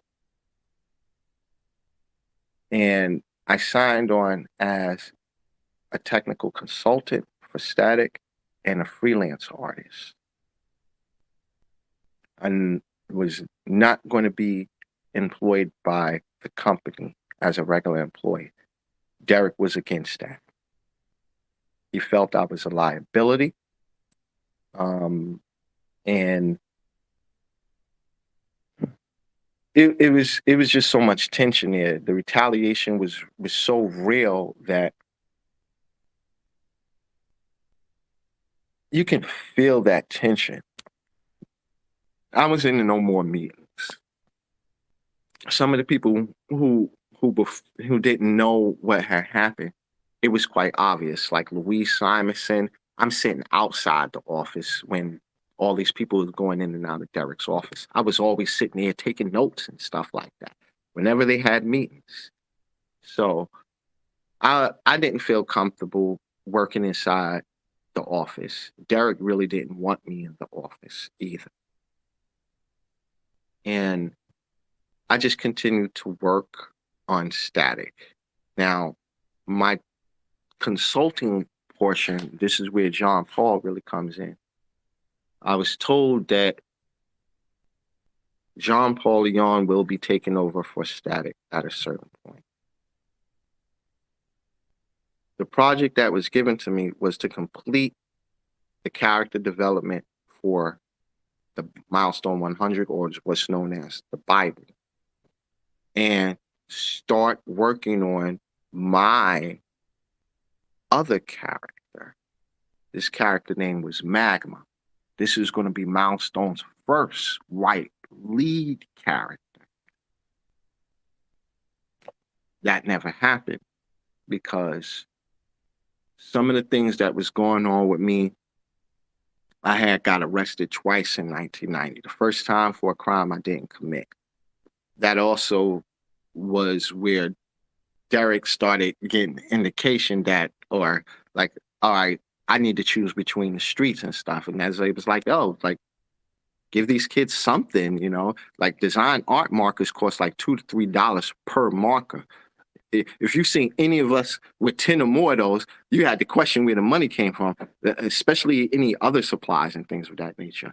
So my portfolio is what you call it. I don't know all the terms now, but my portfolio supplies was turned all the way up because I was paying for them with drug money. You know? So anyway, I kept on working. And it was great consulting Jean Paul because Jean Paul followed instructions. He did not. Jean Paul didn't question almost anything. If he had a question, it was a question like how can he proceed with something, and that right there was what Derek wanted from everybody. He wanted that from everybody. Dwayne, Michael, I can't say Dennis because they were friends, but everybody else, compliance, do as you're told. If somebody tell you to do something, do exactly as they tell you, nothing more, nothing less. I had got arrested again in September of 1990. I was always ahead of schedule. Mind you, even the schedule that I missed, I was ahead. But I guess there was some meeting or something. I forgot what it was. But the 2 weeks that I ended up spending in C-74 on Rikers Island, I missed out a lot. There were some things that were supposed to happen the way it was explained. And so I was looked at as a liability yet again. Derek wanted to fire me again. He didn't even want me to have the contract that I had. But again, Michael, Dennis, and Dwayne, they spoke up for me. It was like before Derek, there was Torrey. I was there for that vote. So the stress of my trial and other things that was going on with my family, my friends, and the streets, particularly the drug war of 91 in Harlem, I broke down and I quit drawing. It was the second time I ever saw Dwayne McDuffie cry. The first time was that first night. We had worked up until like 9:30 at the Children's Art Carnival. He had asked me what was my motivation. I told him it was my grandmother. You know, this is a success. I could pay to get her in my mind, you know, surgery so she can walk again and things of that nature. And of course, get out the hood, get my sister in college, get my mother don't got to worry about welfare, things of that nature. And that related to what he was doing. He was taking care of his mother and stuff like that. You know, and that was a great moment that me and Dwayne had. And when I explained to him why I quit, my mother had cracked a joke regarding the fake Michael Davis. We had a little drawing contest. This dude was always bugging me. Like I said, he was my bully. And he said he could draw better than me. We had a little drawing contest. My mother joked and said he could draw better than me. I literally took my black book, slammed it closed, and started throwing everything in the garbage. My comic book collection, my entire portfolio, you name it, it's gone. And yeah, it hurt me that bad that I said to her, if he's so good, let him take care of us. So when I was telling that to them, Dwayne was like, look, it's something. I was like, no, it's just over. I don't have what I'm getting out of this. I don't want it. Just remember me and put my name on my cover like it's supposed to be, because that was a part of my contract as a freelance artist and a consultant. My name goes on the covers of anything that I did. By 93, we had lost touch. I'm living in the streets and stuff like that. And Tupac, he had came out of the one of the local stores that we had. Tupac, he was staying across the street from my grandmother's house on 126 in Lexington. He was messing with Cindy at the time. Mind you, I had met Tupac in '92. Me and him became friends, and I had told him about Milestone. But he had came out and he was like, "Yo, your name ain't on the book." I had a fit, went down there. I was going to shoot up Milestone Media. Jeez. Now, the shooting thing was after I went down there. Yeah. And that was when Derek got in my face. Because I went and I was yelling and screaming. Where's Derek? Everything. I stormed past Jackie. Derek, Dwayne, he's trying to stop me. Michael, he was like, no, no, no. And I'm just like, fuck all that. Why my name ain't on my cover? This was in the contract. Derek got in my face, and it was the last thing Derek Dingle ever said to me. Static is property of Milestone Media, a company that I am no longer a part of. I wanted to swing at him, and Dwayne caught me, Michael, and they took me out the office and everything. And that's when I told him, I was like, get everybody out of there. I don't care no more. And when I said everybody, I didn't want to hurt nobody but Derek. But it was going to be whoever was there, your fault. You were at the wrong place at the wrong time. And there was so many people there that never met me, that didn't know about me and stuff. And I looked real bad. Of course, I didn't end up doing anything because Michael had me meet him at the Boys Harbor on, I think, I met him on like 96th Street and stuff like that, 96 in Lexington, something like that, or 100th Street. Anyway, he had Dwayne come uptown because he had told Dwayne, he's like, no, this boy got a gun and he's dead serious. And Dwayne was like, give us some time, fix it. He tried to even take the gun from me. I was like, I can't do that. It's not happening. I'm out in the streets. I have a child now. Everything that I had depend on my artwork being legitimized. So, long story short, I ended up going to jail for that same gun. And I forgot all about Milestone. I came home from jail. Kathy, she had passed away in 98, 97. How long were you in jail? 5.5 years. Wow. 5.5 years. Milestone had literally shut down about 2 years before my release. Kathy, she got real sick with polio by 95, 96. So me and her couldn't communicate no more. So Pot got killed in 96. Well, everything that I had to do to have a go back on was all your gone. anchors. Yeah, my anchors was gone. And so I was just like, I'm going to keep on trying to do music. Even Big L got killed in February before I came home. I was supposed to be a part of Flamboyant Entertainment. Because when I quit drawing, I just focused on music and rap and producing. And I found out, that Milestone came back when my son, my youngest son at the time, he was about 3 or 4 years old.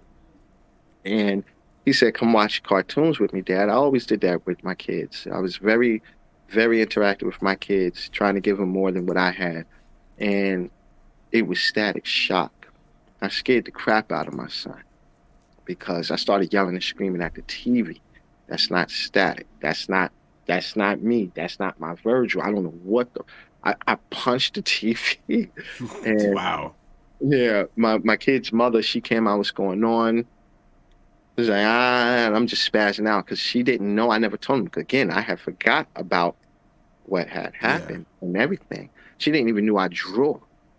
Or she could draw at the time, stuff like that. And I cried myself to sleep. And because this is like early 2000s, so this is like 4 or 5 years after Milestone had ended, like shut down. It's more like almost a it's actually like a decade after Milestone. Yeah. Yeah, So yeah, no, yeah, even more. Yeah, it's like 2005. Yeah. yeah, but it was like a year after Dwayne had passed. So I Oh, didn't yeah, know well, he had passed. 2011. Yeah.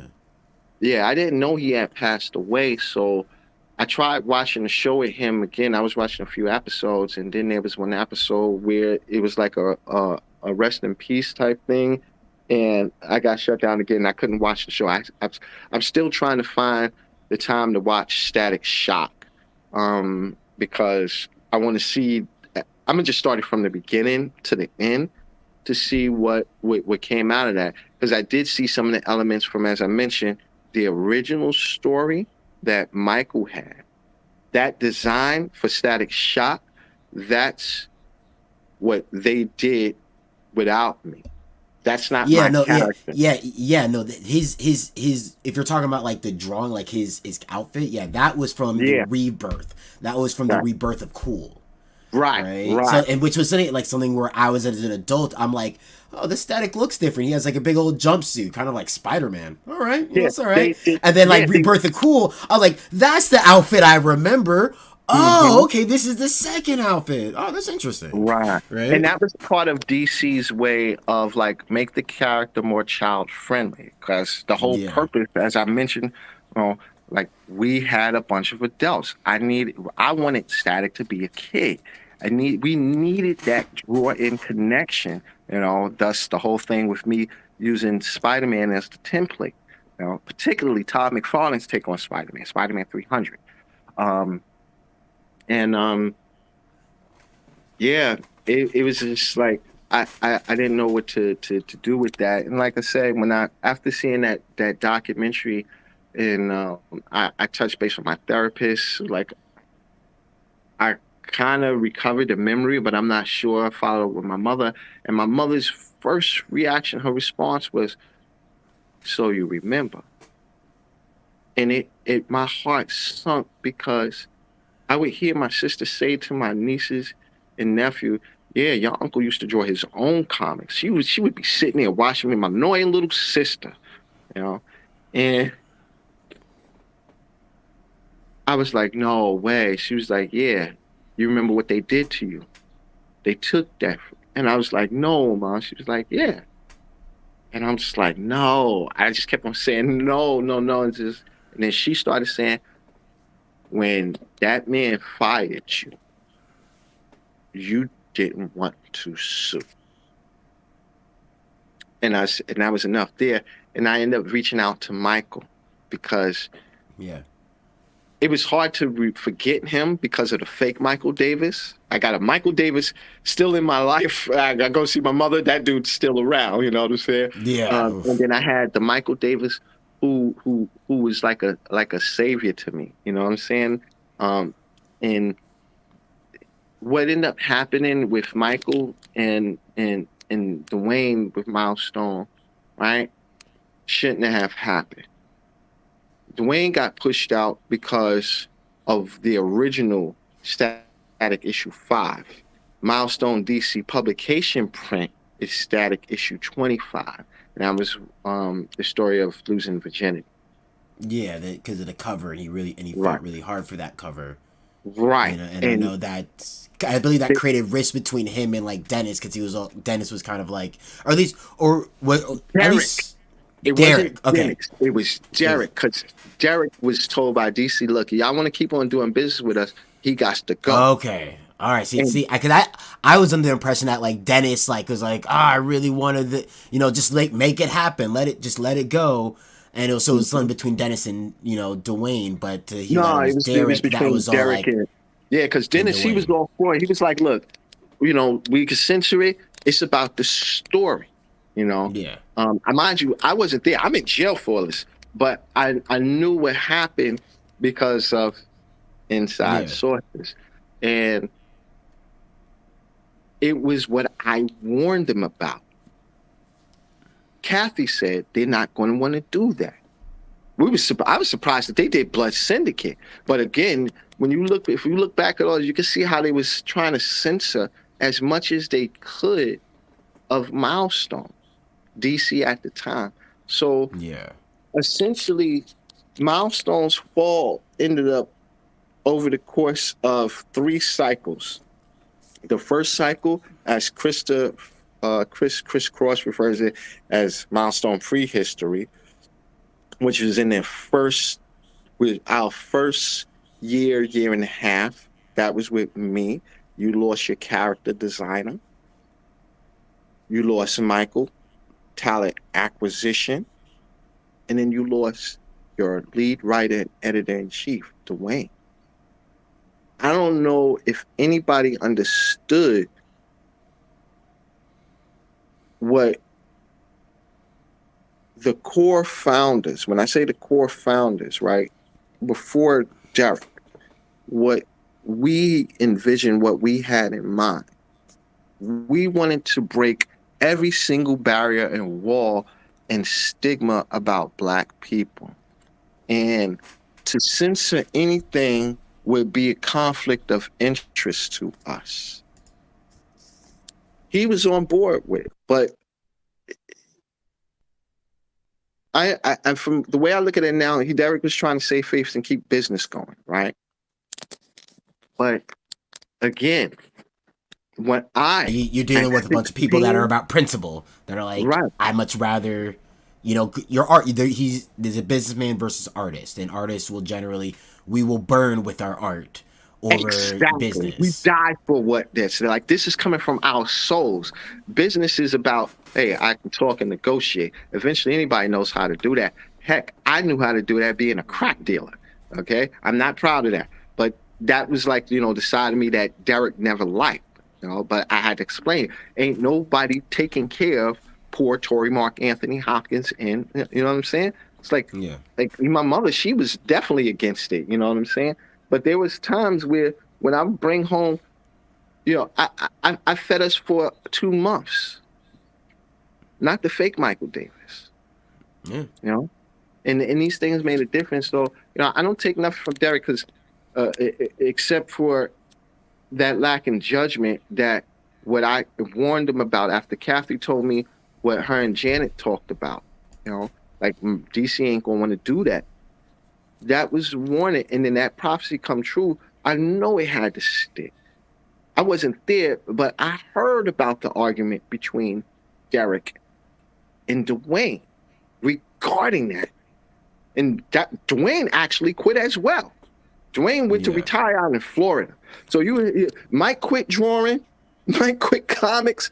I had stopped drawing. It was almost like a disease, if you will, that ended up occurring. Right? It's like it started with me, quit drawing.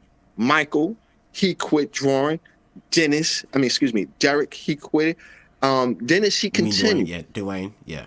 Yeah, said Derek, Dwayne. Dwayne continued. Dwayne quit as well. So you had 3 out of 4. Because again, when we said Milestone is a go, August 1989 in the Children's Art Carnival, it was 15-year-old Torrey. I don't remember Dennis, Dwayne, and Michael's age, but those 3. It was us 4. This came right after I left Marvel Comics and my meeting with Tom DeFalco. So we had plans, and of course the original interns and stuff like that. And it's sad that I lack credit, but what Reggie and Dwayne is doing now, Reggie and Dennis, it's too many D's in that damn company. D. Dennis, Derek, Dwayne. Yeah. Well. But and Davis, too many D's. I got a whole nother joke about that. But anyway, what they're doing now is awesome. And so I was going to ask you about that. I was going to ask, like, how do you feel now about, hearing your story? And I would say, like, there was, when I was talking to Michael, when I was looking up his story and kind of hearing how things went down, I would say that I went into the interview being like, almost kind of like, man, fuck Milestone Comics.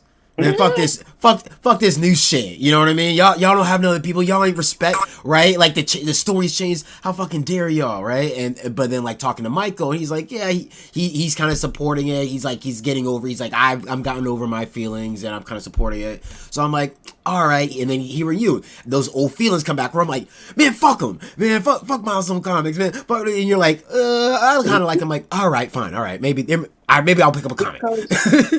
You gotta understand what we did, even for the people who didn't believe in us. This is what a legacy looks like. This is legacy. And to burn down your legacy because of old family feuds. We were family.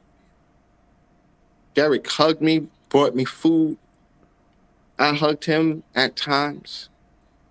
There was a lot of hugging because, again, I was a little off, emotionally disturbed and stuff like that, you know. And so to want to destroy that, that's like going back in time and saying, you know, we're going to create this grandfather paradox. It's like, okay, Torrey, you go in and you assassinate the four of us. You know, and when I say the four of us, I'm including myself. And then, okay, now what happens? You know, we don't want it. We don't. That's not the intent. You know, it's about the healing. And the saddest part that I feel that why we can't all get back together is partly because Dwayne is not here. If Dwayne was here, people would hear my story differently. Yeah. Because Dwayne and Michael, they always took my side. I'm not saying Dennis didn't take my side. Dennis, he was the most visibly pissed off when I quit. He was like, what the fuck? He's like, no. Like, I don't got time for this. Like, no. You know? I was working so close with Dennis. Again, I was very proud to be introduced to the talent that he brought into the table, because Dennis brought in that A-list talent, Walt, Louise, and so many others. You know, these were people who were already known in the industry. That was what Dennis had did as the art director and stuff like that. And again, the work that Nicholas and Ava did with Static Season 2. That was the first run from, I think, 2021. And what they're doing now with Static Shadows of Dakota, I love it. When I found out that Nicholas was a Spider-Man fan, mind you, that was just, I think, about just this week, like the same day the trailer got released about the new Spider-Man Into the Spider-Verse movie. I didn't know this. And I started, again, like, holy crap, Dennis is following the Bible to the core.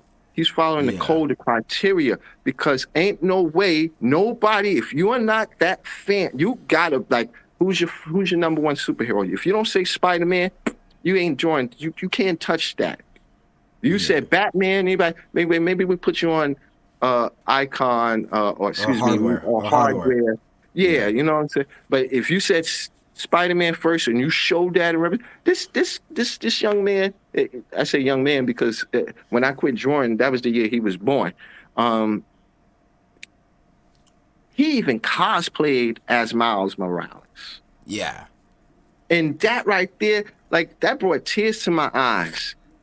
When I read this book here, mind you, I'm still reading it, right? Because I'm reading it in certain sections and stuff. I tried to initially read it straight through, but it made me emotional, not in a bad way. But yeah, it's like you know, it's. I mean, 'cause that's one thing I will say, not to interrupt you, but I will say about, like, because I said originally when it first came out, and I will say about, like, when I heard about, like, the change in his origin, I will say, like, again, as you get to, like, I'm if I'm not me, I'm Virgil, right? So it's gonna be like, that's not Virgil, that's not, you know what I mean? Like, you know, a big part of his story to me was the fact that, like, he was in the wrong place at the wrong time. So Static was him making the story best of my life. at making the best out of a really shit situation that he found himself in. Like, Mhm. so the fact is that they were addressing that in the 30th anniversary, and saying like, hey, we did not erase the old universe. The old universe still exists. The old universe is still going, Right. right? We this is just a separate universe. It was like, okay, it kind of brought me ease in terms of like, all right, maybe I can approach this static differently now that I know that like my Virgil, right, still exists, right? Like that this is the kid I identify with, Well, right? Like even cause, before they did cause the the 25th, anniversary, dude, the didn't 25th Milestone? anniversary, like I'm that age, right? So now at the 25th, I'm like I'm relating to this static that's going to this Right. Virgil that's going to high school reunion. I'm all like I Right. relate to all of Right. that, right? Right. So that they bring it all back, and they're like, okay, they're paying homage to it, right? They're showing that respect that was there. To me is like, okay, well, I have a little more ease with it, because there was some things, like I said, for a while I refused to read the new issue. Like I had my coat, like one of my partners do it, like one of my nerd partners do, lucid nerd partners. I was like, hey, Mhm. read the static comic, let me know what Mhm. you think, because if I Right. read it and it's not, I'm gonna get mad, I'm gonna start tweeting, I'm Yeah. gonna just I'm gonna just stay in my zone. Like I'm like you. Like if I saw the static, I'm gonna start punching stuff, Hmm. right? So like let me just not. But now I'm Let's like, see if okay, I I'm can in a send you place a now where I feel file. like, Yeah, I right, can't send you a file, but I'll send it to you in Twitter, right? yeah, Um, the the the thing with static, right, being so sensitive, it was because when it was realized, right, the potential of the fan base, because again, excuse me, Hardware was the first book distributed. The sales for Static, the reaction to Static was proof of my concept. yeah. I mean, And you're speaking to a cause that needed, right, and that I feel like right. wasn't fulfilled until Miles. And I'll even say that like Oh, Miles only sort of feels that, but not. yo, I don't feel nearly as much as Virgil. But Miles was like the closest we've gotten since Static was created, in okay, terms of boom. filling that hole. I know Mike, he already blew up the spot regarding to Louise copying Static, right? Now, Yeah, here's a fun little story. When I first met Louise Simonson, I'm sitting at the round table, the Children's Art Carnival, and I'm working on my cover. This is the one with Static, similar to it. All right, that cover, it was supposed to literally look exactly like Spider-Man 300. Static, like Dwayne made me make critical changes. The hat was not to represent Malcolm X. The costume actually had the lightning going across as an X. If you look at Dennis's cover, right, on the original issue 1 that it said, where he took over, right? If you notice, the X, there's the X going across, but because he's on a side angle, you can't really see it, right? So I had to redesign some of the stuff because of Dwayne insisting it was 2 Todd McFarlane and 2 Spider-Man. So like the hat, that was to represent Public Enemy, right? And make it more relative to the generation. And when I was working on that cover, Louise, she came in, she was talking, and she asked me, what was my inspiration for Static? And I'm just drawing, I'm looking over my shoulders, because I don't really trust anybody no more by this time, right? yeah. But I was very excited that, holy shit, Louise Simonson is asking me a question. I love their work on X Factor, her and her husband's work, right? But I said, Todd McFarlane, Spider-Man 300. And then I just went on. It was like, and blah blah blah blah blah blah blah blah blah blah blah blah blah. And then it's when Mike was like, "Get away from that boy! Don't talk to him! Don't influence him! He'll drive you crazy and stuff." Yeah, that, like I said, that was like a joke he would say to people because I would like I'm going to ask questions. I'm not going to be a fan. I'm going to ask, what was your method, you know, of or reason for using a particular style? Whether you crosshatch, you inked with a quill, a rapidograph, or a brush. What was the purpose of it, and things of that nature? And that was to help me perfect my style. So again, seeing the work that's been done, like, man, like Crisscross redesigned Tech 9. I like it. I actually love it. I have no qualms with that. That was one of my characters as well. Tech So 9? yeah, yeah. Yeah. Like Blood Syndicate was going to be 5 members, right? But because it was supposed to be like the X-Men, right? Or an answer to the X-Men, not like the X-Men, an answer, you know? We had to bleed in more characters because of how extensive the X-Men alone universe. You had New Mutants, the original X-Men Yeah. turned into X Factor and stuff like that. So it was about, and when you think about like Marvel end up using a lot of our stuff, like Louise creating Miles was her homage to Static. Same thing with creating Steel was a homage to Icon. Marvel, I don't know who did Age of Apocalypse, where Apocalypse's son name was Holocaust. Damage control. Like, there's so many things that Milestone don't get credit for, right? Where we was a first in regards to names, titles, character attributes, abilities, addressing certain issues that would be like political, if you will, in nature and stuff like that. So what they did with the Milestone 30th anniversary, it brought tears to my eyes. When I saw Dharma, that's when I started crying. And Dharma is karma. It's just a male version, right? But as OP as Dharma was originally to be, I see in how they got to scale him down. And I just said, holy cow, wait a minute. If Dharma's here, this is a big deal. So I really hope they release Scorn. Scorn she's probably the most overpowered female in the Milestone Bible, right? Yeah. I hope they release the Contemplator.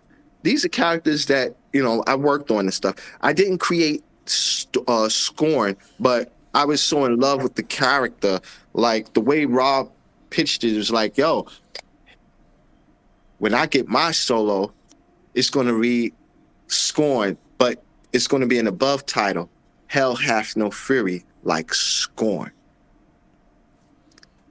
Seeing all these stuff, and I'm like, yo, they literally they're opening up the real Milestone universe. We're not just focusing on these 4 titles. There's more to come. And I was so excited by that. At first, I thought that it was the Contemplator. I even had tagged Dennis and Reggie on Twitter, like, yo, knowing some of the characters who can manipulate time, seeing that whole concept of Icon versus Hardware, I was like, people don't even know. It's like, if y'all love these original characters, the God tier characters are coming. Mind you, Static, Adult Static, he is God tier. Icon is a God tier. I will fight that. I will fight anyone till the day they die that Static is one of the most powerful superheroes in the DC universe, because if he's part, and I mean the original Static, because the original Static is technically part of the DC universe. Yes, he was actually a member of the Teen Titans as well. He in Static Shock, Dwayne had it so that Dwayne and Dennis, like, they wrote it so that he in the future, in the Batman Beyond future, he is the leader of the Justice League. And to me, I would live and die on like I want that. Some like and to me it's like, and I'll like He kind of even derail. predates Batman Beyond because Adult Static premiered in Justice League Unlimited, the animated series where they went to the Yes. future. That was the whole thing about I think it was Darkhawk, the child between Shira and John, Yeah. Green Lantern, and then Hawkgirl. Yeah. And you seen that, and it's like, yo, what y'all doing up in my? It's like I heard of you, Legends, but like and he was so OP, right? Like he could take out Superman. Now, Oh no. here's a fun fact, right? I have you ever like have you ever heard of Death Battle? Like Yeah, the yeah. YouTube channel, like what, like Mhm. they did Miles versus Static, which I'm like, it's not fair. Static is gonna Miles is fun, but Static is gonna wipe the floor with Miles. What? But if you Miles really wouldn't want, have been able to do nothing because no, yeah, but Static, he's so overpowered. Like the I, adult version, he's who beyond what the child is. who I But want him to put him against, like do a deep dive, is to really show, because I want people to really see is Static versus Magneto. that would be great. Because when people are like, oh, Static, oh, he's just electricity, I'm like, no, he's not. Like that's how people No, that's like, that was the one disservice that the cartoon did. Static and they is a had to charged do particle. He's the he product of control a he living literally charged particle. he literally controls the electromagnetic spectrum. Yeah, He's all like he is. You're like, oh, Magneto's strong. I'm like, okay, well, yeah. Static is stronger, right? Static, Hmm. he's like, Magneto can only control magnetic metals. Static can make anything magnetic, Right, right? And it's right. just like when you just think about And he that can on make just it that electrically scientific, charged as well, thus right? Everything accounting runs for off like, Magneto. right? Like, like he can I want them to do that deep dive where it's like, oh, Magneto can reverse the polarity. And we're like, yeah, Static can That's do that fine. Yeah, twice over, Static right? demagnetizes it, and then what? You don't got nothing to stand on anymore. You know what You I know. mean? Exactly. So, So like, when I was explaining the abilities to Dwayne and Michael and Dennis and them at the table, right? I kept on touching Dwayne. He said, Torrey, you slap me again, I'm gonna slap the shit out of you. And I was laughing. And I was like, you still don't get it. And he was like, what? Now, I had my shoes off under the table. Mind you, I would always come in there and do this to them, right? I had a cat, rub my cat, but I would come in, take my shoes off, walk around on the carpet, and build charges. And I kept on shocking everybody. And it's like, all right, we get it.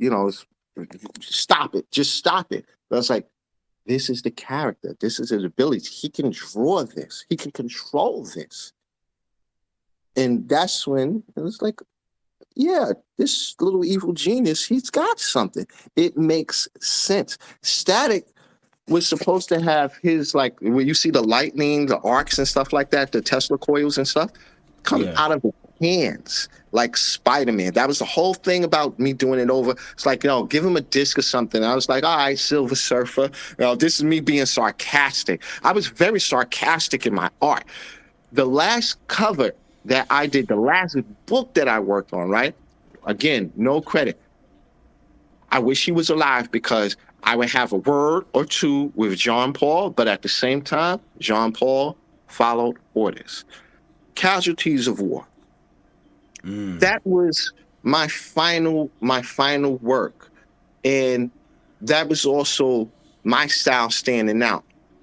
So what a lot of people don't know, I wrote that the way I write. Casualties of War was a song by Rakim.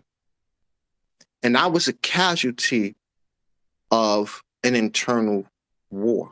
That was me, Derek. That cover, you go look up that cover. I think it's Static issue 7, right? In the distributed print. It's not in the order that it was supposed to have been. It would have been like Static issue 15, something like that. But the cover was to represent the conflict between me and Derek. And I was a casualty of that war. When I turned that in, everybody laughed because everybody got it. Jackie, she was cracking up on it. Dwayne, even Derek had to laugh. because they realized that was me being a real artist. I am depicting real life. Here it is. You in my face, I'm in your face too. Because that's how me and Derek had our falling out. We was little, like there was saliva between both of us, you know. And again, um, I love Derek, Dennis, Michael, Dwayne. I hate what happened between us. I hate what happened between me and Derek. Again, if I had a time machine, things would be a lot different. Everybody would have their credentials. Everybody would be happy and smiling, and we would probably be doing things on the level of what the MCU is doing, not confused like Warner Brothers, Discovery, and the DC movies. Nothing against Zack Snyder. I like Zack Snyder's work. But this is today, and today they're doing their thing. I would love to have a reunion with them. And even somebody asked me in another interview, would I work with Milestone again if Michael is involved? I know we can't get Dwayne back. That chemistry Dwayne and I had cannot be replicated. And that has been proven. Nobody, no, I don't care who you bring in. Rob couldn't copy my chemistry with Dwayne. Nobody could. This was two Pisces. Yeah. I'm a Pisces, March 14th. I'm born Pi Day, right? And Dennis, he's an early Pisces. No, I'm my birthday's 4 days after Dennis, so. Oh, welcome to the not club. Dennis, but To the Dwayne. Pisces. Dwayne. It was 4 days after Dwayne. Yeah. Yeah, so like, peace and power to the Pisces. We're creative and very, very, very, spiritual and, emotional people. But, that would be the thing. I would love to work with, like, especially Reggie, because I was hyped when Reggie was supposed to be down with us, but he was too busy. I was like, yo, we're going to get like a Baby's Kids version of Static. I was down for that, even though that wasn't, what was happening at the discussion and stuff like that. And even some things that Milestone has yet to do. I don't know if they thought about it, discussed it or not, stuff like that. I would like to help with developing that and be a part of that. But friends and family grow up, grow apart, and come back at certain points in time. So that could possibly happen. But what I'm doing is I'm focusing on Tron Corp, my media company, multimedia company at that. My overall story, the most I'll share is the Infinite Verse of Metatron. It is a story that has a bunch of individual stories. And then there's another project that I decided, me and my friends decided to go on because some of the characters that I created were based on them. They were representation. And to have lost these characters to Milestone without acknowledgement and credentials, I wanted to make that up to them. So the TAV graphic novel, there's no corporate people in there. All people know is TAV. People don't even know what TAV means. We do. So if anybody feel, sticky fingered or I'm gonna take that and run with it, whatever the case, and find my own definition of the acronym, that's fine and dandy. I'm still a corporate person, right? But I'm the only corporate person that's dealing with my people from the hood and the streets and stuff. And granted, we're all grown. We ain't in the streets no more. We're not doing that stuff we was doing back in the early 90s. But we're not going to allow our work, our contribution, our ideas to be lost again, especially not by my hands. So I take 100% accountability. And I always did it. So, shout out to my friend Eric Coleman for allowing TAV, because he created TAV with his brother's blessing, Shane, George Coleman, Shane 125. But it was about us. And I'm happy to be able to, take lead writing on that, to get it published, to contribute to the art. But that's mostly going to be the way it's going to be. Shame, Eric, and most likely their nephew Kwame that's going to take lead in all the art, and it's the style is going to be what we was going to do under the division, like I said, that Christopher Priest and I was going to lead. This is going to be a style of comic book graphic novel, to my knowledge, never seen before. If it was done before, I don't know who did it. I don't know who published it or distributed it, but it wasn't by no major. And it's a showcase of art, a showcase of talented people who people don't know of, not just me and stuff. Contributions to the world and showing art. That's like my whole thing with getting back into this, because there's so much that I was. It sucks to be everywhere, but not seen anywhere. And Yeah, no, that must. I know that's maddening. I get it. yeah, it doesn't make me crazy like that, but it's more so that's the product of my own doing, me destroying myself in a way that the world don't know my contributions. Part Derek's fault, because it wasn't Dwayne, it definitely wasn't Michael, and it wasn't Dennis that erased me from the history of Milestone. That was all Derek. Again, I love what that man has done for people in society and stuff like that. I would love to hug Derek all over again. I actually had bumped into Joseph Ilyich at a signing when I got some books signed by Nicholas. And I told him a little bit about me. I didn't even get to get out all the information. This let me know how much they made it a thing to give us some knowledge internally, but not externally. So I was like, yeah, Milestone started at the Children's Art Carnival in 1989 and he finished my sentence. And he looked at me and he said, "You were one of the first interns." And I said, "I was the first."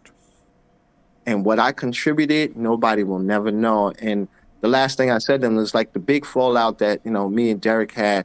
And I pointed at the current issue, Static Shadows of Dakota 1, Nicholas cover. And I said, it was about him taking my name off of my book. And I pointed. And he was like, "I don't want to tell Derek that." I was like, nobody want to tell Derek that because nobody want to get snapped. You know what I'm saying? It's like this man could call Obama up and you get lost, The damage control starts falling from the sky. In real life, we're like, why are these people, these government people taking them out their house and stuff? I actually, jokingly and stuff. But yeah, and I was just explaining, I was so happy where Milestone is at. The fact that it's back again. And yeah, and what I'm doing, I know people are watching. Reggie has shared some of my tweets. Dennis even shared a couple of my tweets. And when I refer to myself as the Black Bill Finger, co-creator and designer of Batman and that whole lore. His contract stipulated credit and acknowledgement. My contract stipulated credit and acknowledgement, thus making me the Black Bill Finger. I don't know what it is with DC Comics, but they seem to have this issue with, the Bill Finger type people. Yeah. And Milestone just happened to have a Black Bill Finger. Look at that. The first Black major comic book publisher and distributor got a Black Bill Finger. But as you see, I joke on it now, right? Because again, the lawsuit, if somebody wanted to sue, my mother can sue. Contract violation, child labor law, violations. I just want the acknowledgement for my contributions in my work. And if I don't get it, that's fine. There's more than enough people alive that witness what I did. It hurts from time to time when I watch some interviews when there is no acknowledgement of me by Dennis or Michael. I can understand Reggie forget me because Reggie met me one time. That was when we initially tried to bring him in as vice president of the company.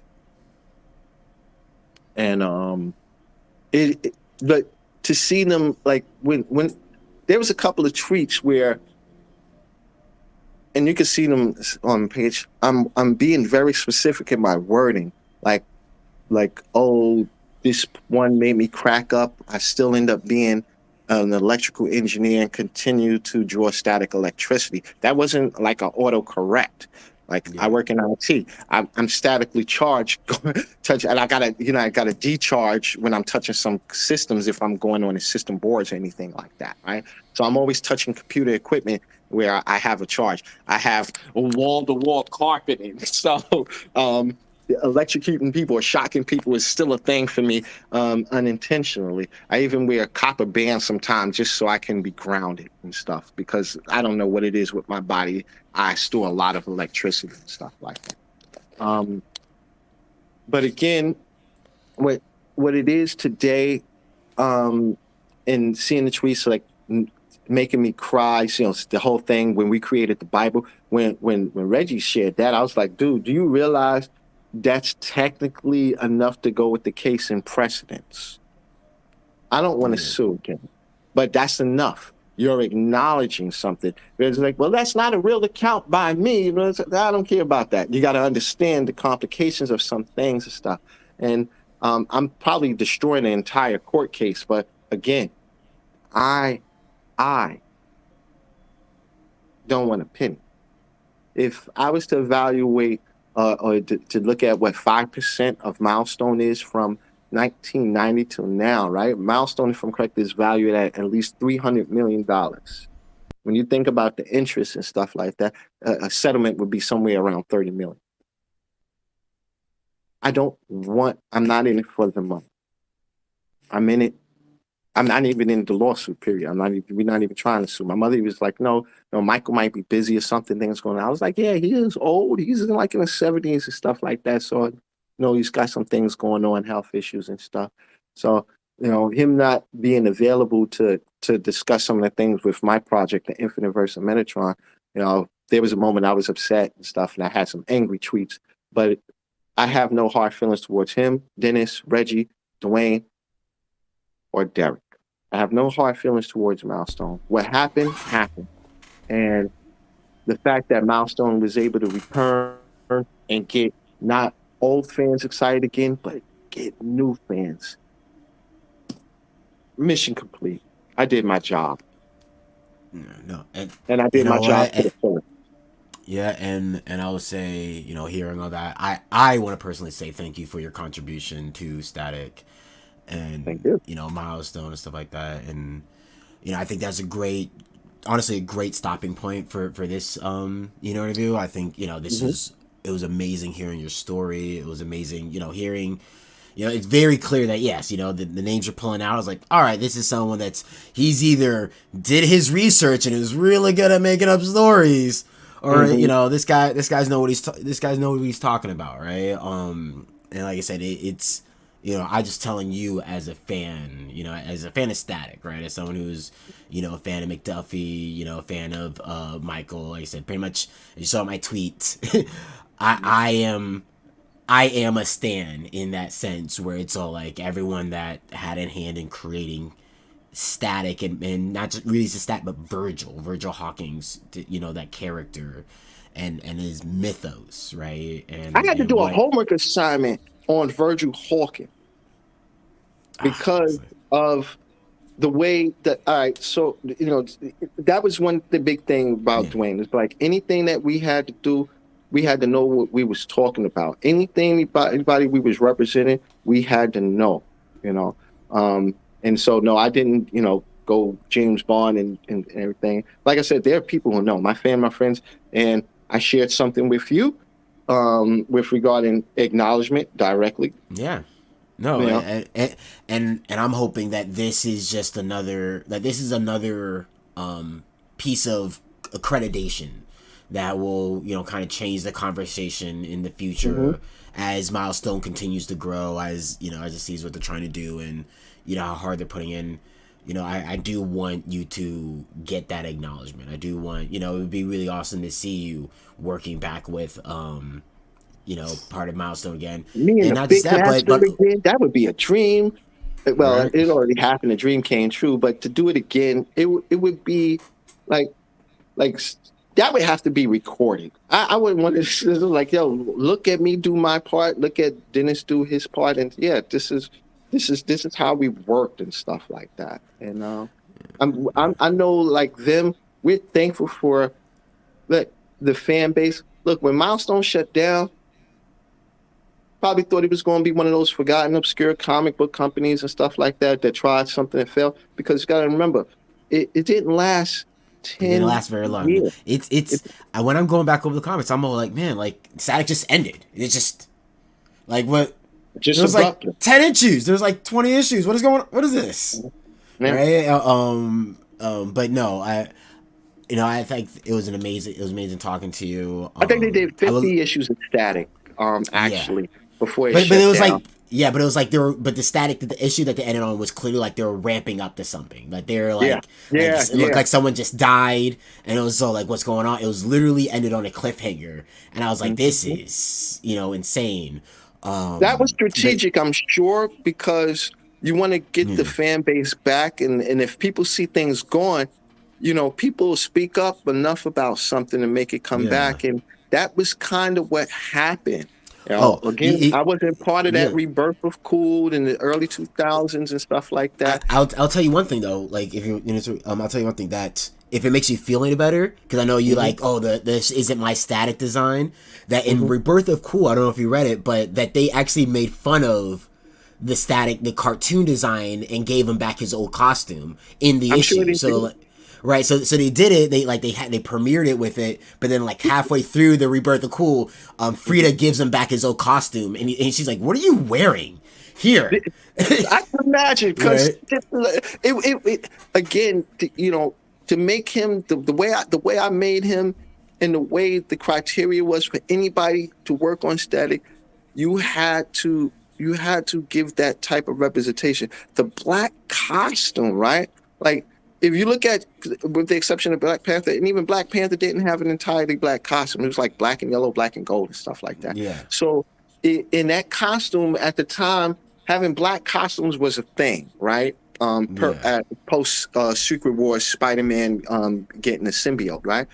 And it was a thing that stood out. Havoc had an awesome black costume, you know, and the character was able to be illustrated in a way where if you weren't a great artist, you had bad anatomy. You can do a Todd McFarlane, early Todd McFarlane on it, and just make this character agile and stuff.